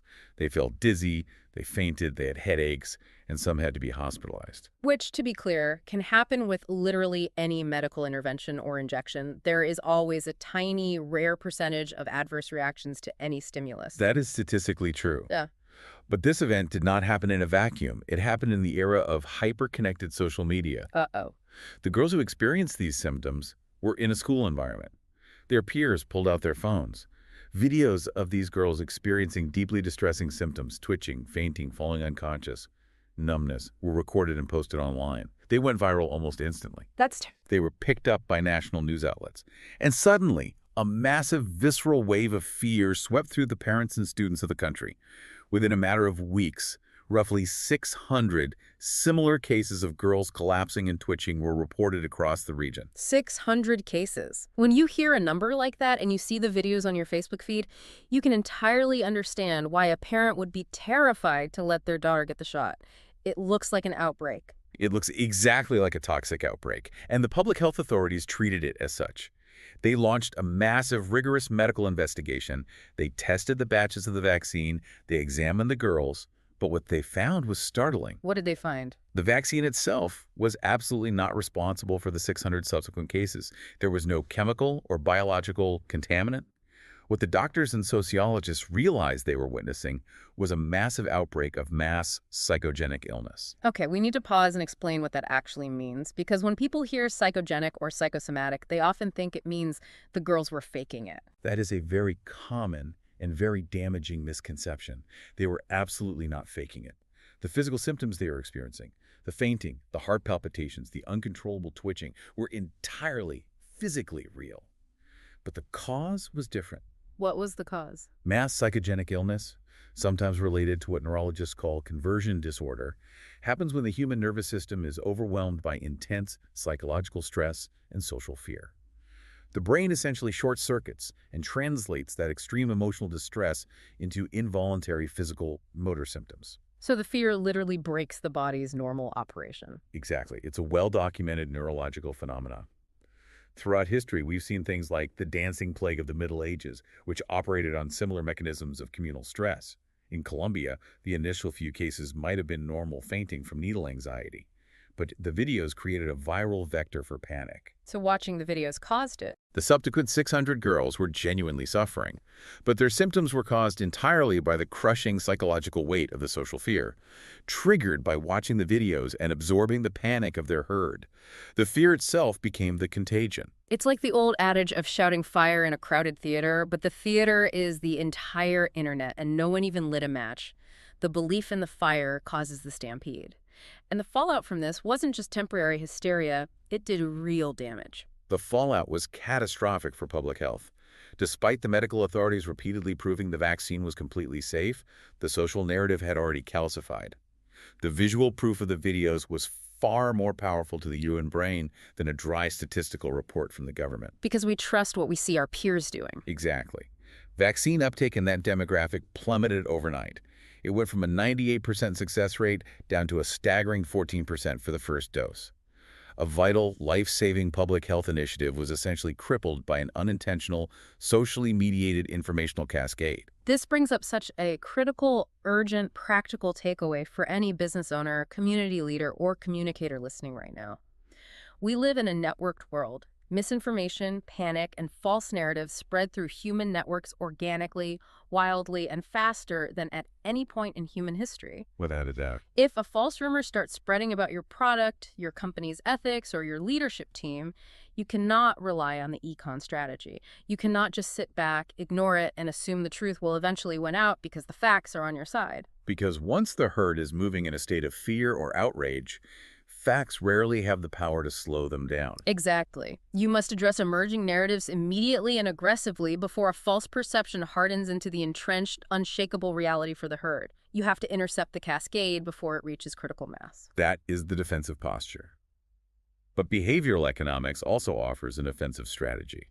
While unintentional panics are dangerous, choice architects, people designing systems, policies, or marketing, can intentionally design social nudges for good. They can guide the herd toward better outcomes. Okay, how do they do that? The literature makes it very clear. To do that effectively, you can't just shout statistics at people. You can't just tell them what a generic, faceless herd is doing.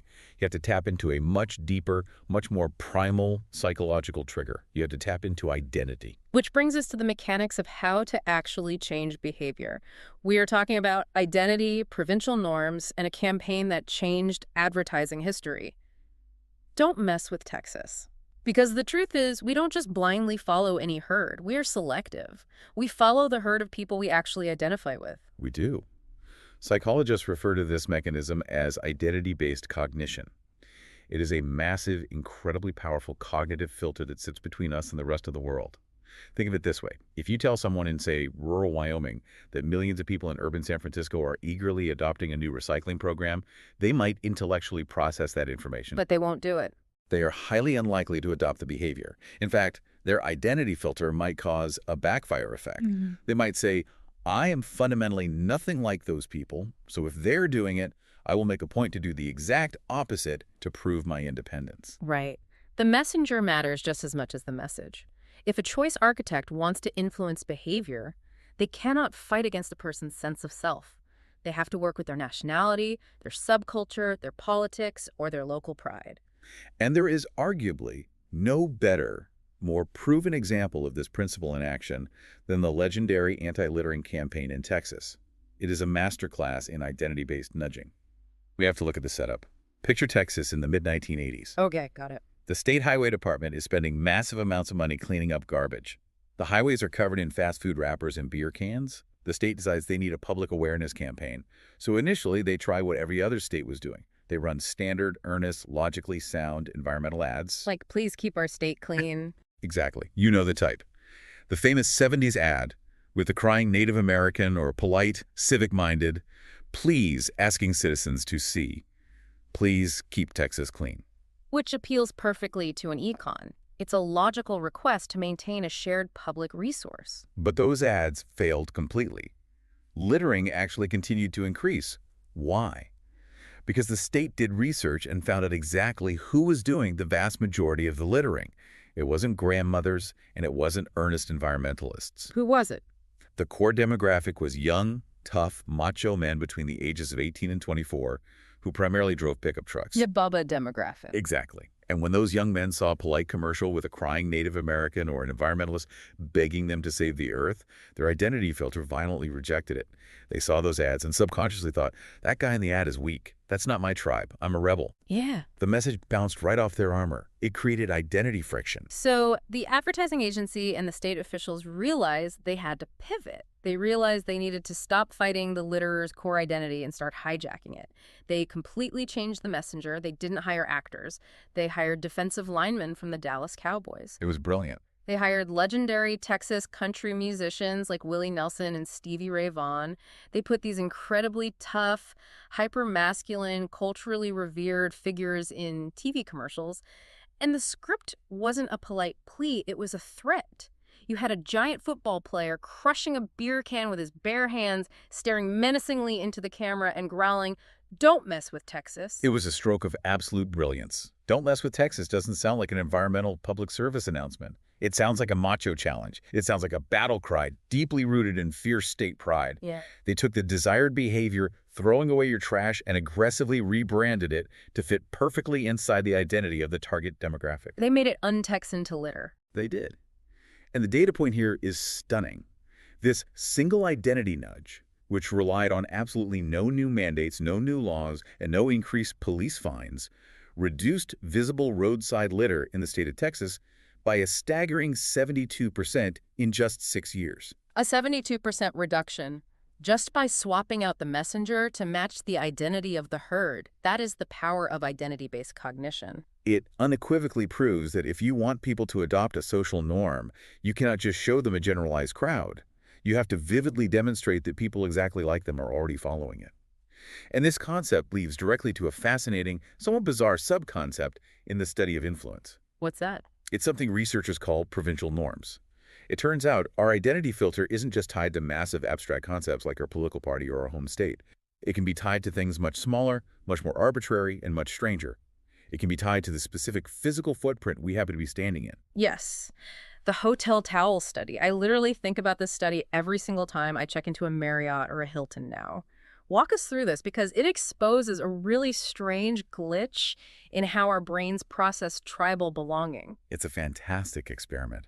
A team of behavioral researchers wanted to figure out how best to nudge hotel guests to reuse their bathroom towels. Mm. Hotels want this because it saves them massive amounts of money on water, electricity, and labor, and it genuinely helps the environment. It's a win-win. Exactly. Mm. So the researchers went into a major hotel and started testing different written messages on those little laminated cards they leave on the bathroom vanity. Uh-huh. First, they tested the industry standard, econ-appealing environmental plea, help save the environment. You can show your respect for nature and help save the environment by reusing your towels during your stay. Right. Too broad, too earnest. As we learned from Texas, that bounces off a lot of people. Exactly. It yielded a baseline compliance rate of about 35%. So next, they tried leveraging a general social norm. They rewrote the card to say, join your fellow guests in helping to save the environment. Almost 75% of guests who are asked to participate in our new resource savings program do help by using their towels more than once. Now that works better because it triggers the herd mentality. You read that and think, oh, well, if 75% of people are doing it, I don't want to be the wasteful outlier. And the numbers reflected that. Compliance went up to about 44%. But then the researchers got hyper-specific. They wanted to test the boundary of identity. They printed a third set of cards with a message that said 75% of guests who stayed in this specific room reused their towels. Which, if you think about it rationally, shouldn't matter at all. Why on earth would I care about the bathing habits of the random stranger who slept in this exact bed last Tuesday? We share zero actual identity. We aren't from the same town. We don't have the same politics. We just temporarily rented the same 400 square feet of real estate. Logically, you shouldn't care. In fact, when the researchers surveyed people afterward and asked them what factors would influence their towel usage, the guests claimed that things like their personal values or even broad demographic similarities like gender or nationality were vastly more important to them. People always say that. They do, but behavioral data doesn't care what people claim they will do. The hard data showed that the behavior of the guests was ultimately influenced most by the provincial norm. The card mentioning the guests in this specific room yielded a 49% compliance rate, the highest of all the tests. It's so bizarre. Why does our brain care about the room? Evolutionary psychologists suggest it triggers an ancient, hardwired proximity heuristic. For hundreds of thousands of years of human history, the people who occupied your immediate physical space, your cave, your camp, your valley, were your tribe. They were your closest kin. Your survival depended on mimicking them. So it's deeply ingrained. It is. So even in a modern transient hotel room, when the brain is told the people who stood exactly where you are standing did this, it subconsciously fires off a powerful signal of tribal alignment. The hyperlocal herd is the most persuasive herd. It's a glitch in the matrix, but it absolutely works. And it's not just hotels trying to save on laundry bills. Massive government institutions use provincial norms to capture millions of dollars. There is a famous, massive experiment run in Minnesota regarding paying taxes. Yes, the Minnesota Department of Revenue wanted to tackle the perennial problem of tax evasion and late compliance. They wanted to see if they could nudge people to pay up without sending them threatening letters. So they set up a massive randomized controlled trial. They divided late taxpayers into 4 distinct groups and sent them 4 different types of letters. Okay, what were the letters? Group 1 received a letter appealing to their sense of civic duty. It explained all the good, tangible works that taxes fund local education, police departments, fire protection, road maintenance. The classic econ appeal. Here is your return on investment. Group 2 received the aggressive stick approach letter. It explicitly detailed the severe risks, the compounding fines, and the legal punishments for tax evasion. The threat approach. Group 3 received a helpful, empathetic letter.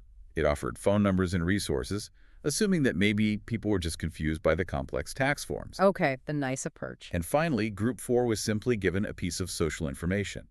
The letter explicitly stated, more than 90% of Minnesotans comply in full with their obligations under the tax law. Okay, so let me guess how this played out.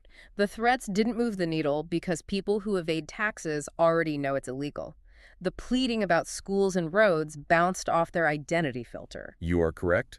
Only one of those 4 interventions had any statistically significant effect on changing behavior and increasing tax compliance, and it was Group 4, the social norm message. Just telling them that everyone else was paying? Exactly.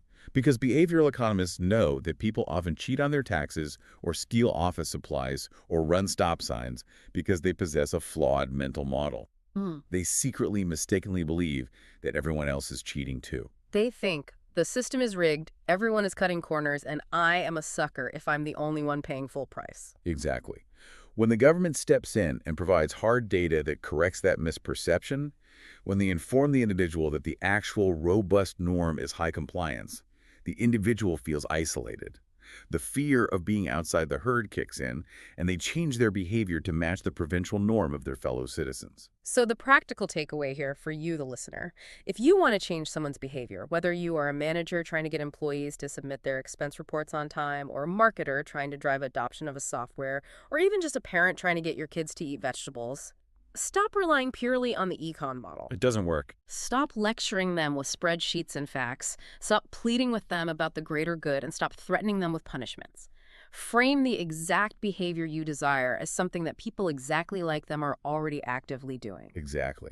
Find the provincial norm, tap into their specific identity, and let the invisible pressure of the herd do the heavy lifting for you. But this raises a massive, almost philosophical question. We have spent this entire deep dive establishing how unbelievably powerful the herd is. We are wired to conform, we are swept up in cascades, we blindly mimic the confident voice, and we align with our provincial identities. Their followers. If we're so prone to mindlessly following the status quo, how do we ever break a bad norm? How does society ever evolve? How do massive cultural shifts or scientific revolutions or political uprisings actually happen if everyone is just looking at everyone else to see what to do? This is perhaps the most profound and hopeful concept in the entire study of social influence.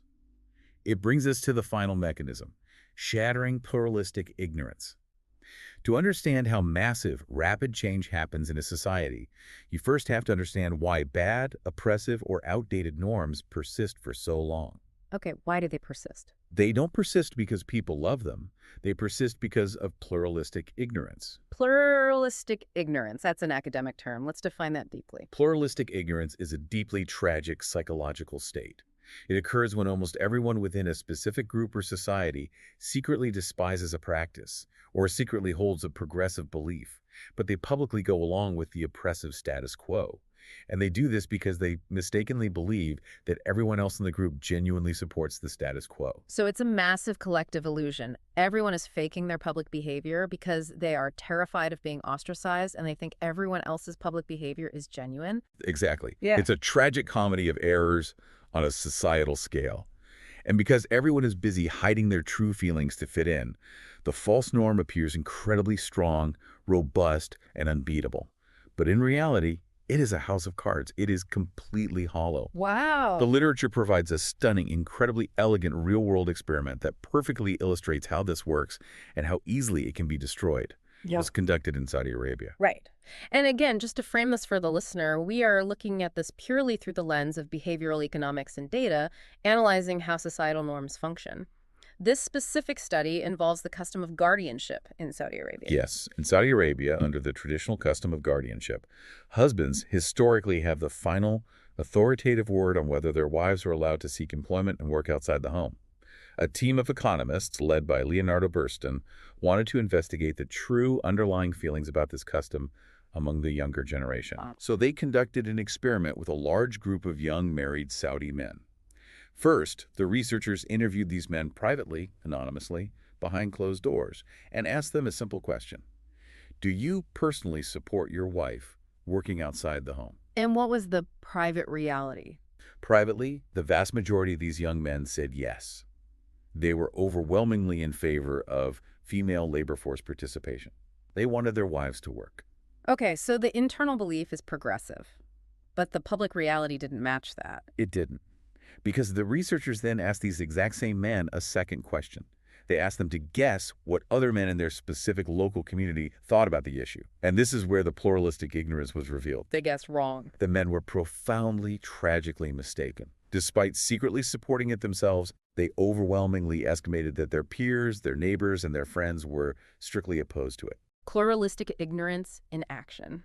You have hundreds of guys all sitting alone in their respective houses thinking to themselves, I guess I'm the only progressive guy on my block.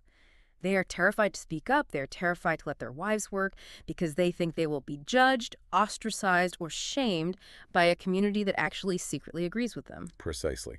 The fear of the phantom herd was keeping the oppressive norm locked in place. So what did the economists do? They didn't launch a massive educational campaign. They didn't try to change anyone's underlying values. They simply shattered the ignorance. How did they do it? For half of the men in the experiment, the intervention group, the researchers simply revealed the true aggregated data. They told them, hey, just so you know, we surveyed your neighborhood. The vast majority of the other men in your exact community also support their wives working. They didn't preach, they didn't mandate, they didn't threaten, they just held up a mirror and showed them the actual herd. That is all they did. They corrected the misperception of the social norm. And the result of that incredibly simple, cheap intervention was amazing. What happened? The change was rapid and highly tangible. Yeah. The researchers tracked the household over time. Just 4 months after simply being told what their peers actually thought, the wives of the men in that intervention group were significantly more likely to have actively applied for and interviewed for a job outside the home compared to the control group. Wow. The false norm collapsed almost instantly because the men were finally given the social authorization to act on what they already secretly believed. It's like they just needed a permission slip from the herd to be themselves. That is incredible. And behavioral scientists extrapolate this exact mechanism to explain some of the most massive, seemingly impossible social and political shifts in modern human history, right? They do. Sociologists argue that this exact dynamic, that sudden shattering of pluralistic ignorance, is the primary engine that drives rapid, large-scale social change. They point to historical events like the sudden, astonishingly fast fall of communism in the former Soviet bloc in the late 1980s. Right. For decades, the regime seemed utterly unshakable. It projected total strength. But it survived largely because the citizens were trapped in pluralistic ignorance. They were terrified of the secret police, so they clacked at the parades, unaware of just how many millions of their fellow citizens secretly despised the government. But then something changed. Yes, once a few small protests started, once a few brave people acted as the spark, the true data was revealed. People looked around and realized, wait, everyone else hates them too. We aren't alone. The fear evaporated, the true norm was revealed, and the seemingly invincible regime collapsed in a matter of months. It also perfectly explains the mechanics of modern social media movements. Things like the Me Too movement or the rapid sweeping shift in public support for same-sex marriage over the last decade, again, looking purely at the structural mechanics of how these movements scaled so fast. The underlying mechanics are identical to the Soviet collapse or the Saudi experiment. In all these cases, you had massive populations of people who had been suffering in silence or harboring secret opinions that they thought were fringe. Then suddenly, they saw visible action, a viral hashtag, a brave public statement by a celebrity, a localized protest. And that breaks the spell. That visible action acted as a massive green light. It signaled to the silent majority that their private feelings were actually widely shared. It shattered the pluralistic ignorance. A statement or an identity that would have been brutally punished by the old false norms was suddenly rewarded and protected by the new, true, emerging norms. And people just flooded in. Because human beings are drawn to the safety of the herd, this created a massive self-fulfilling prophecy, drawing millions of people out of the woodwork in a matter of days. So what does this all mean? As we talk through this, I keep thinking of the classic fable of the emperor's new clothes. It is the ultimate parable of pluralistic ignorance. It really is perfectly aligned. The entire town is standing there, lining the streets, watching the naked emperor parade past them. Every single person secretly knows he is naked, but every single person is clapping and cheering because they think everyone else has the magical ability to see invisible silk. It is peak societal delusion. Yes. And what does it take to break the spell? It doesn't take an army. It doesn't take a 10-year educational campaign on textiles. It just takes one child standing in the crowd, pointing and yelling the obvious truth. He's naked. That one voice shatters the illusion. It reveals the true data, and suddenly the whole crowd feels safe to start laughing. That is the perfect enduring analogy, and it yields a profound, highly empowering, practical takeaway for anyone listening. If you are an entrepreneur trying to disrupt a stagnant industry, or a leader trying to change a toxic corporate culture, or an activist trying to shift a societal paradigm, and you suspect that your target market or your community is trapped in pluralistic ignorance, your job is completely different than you think it is. You don't need a massive persuasion campaign. Exactly. Your job is not necessarily to convince them to change their deeply held beliefs. Because they already secretly agree with you. Exactly. The belief is already there. Your job is simply to illuminate what they already secretly know. You have to be the child pointing at the emperor. You have to create the safe space, reveal the true data, and show the isolated individuals that they aren't alone. If you can simply prove to them what the herd actually believes, the false norm will collapse entirely under its own weight. That is incredibly empowering. We have covered a massive amount of ground today. From the tense, smoke-filled psychology labs of the 1950s to artificial music universes to modern viral panics. Synthesize this all for us. Bring all these threads together. What is the ultimate soul of this deep dive? If we pull all these disparate threads together, the core, undeniable insight is this. Humans are profoundly, inescapably, and sometimes painfully social creatures. We are not cold, calculating econs. We use the herd as an ancient evolutionary shortcut to decide what is safe, what is valuable, and what is true.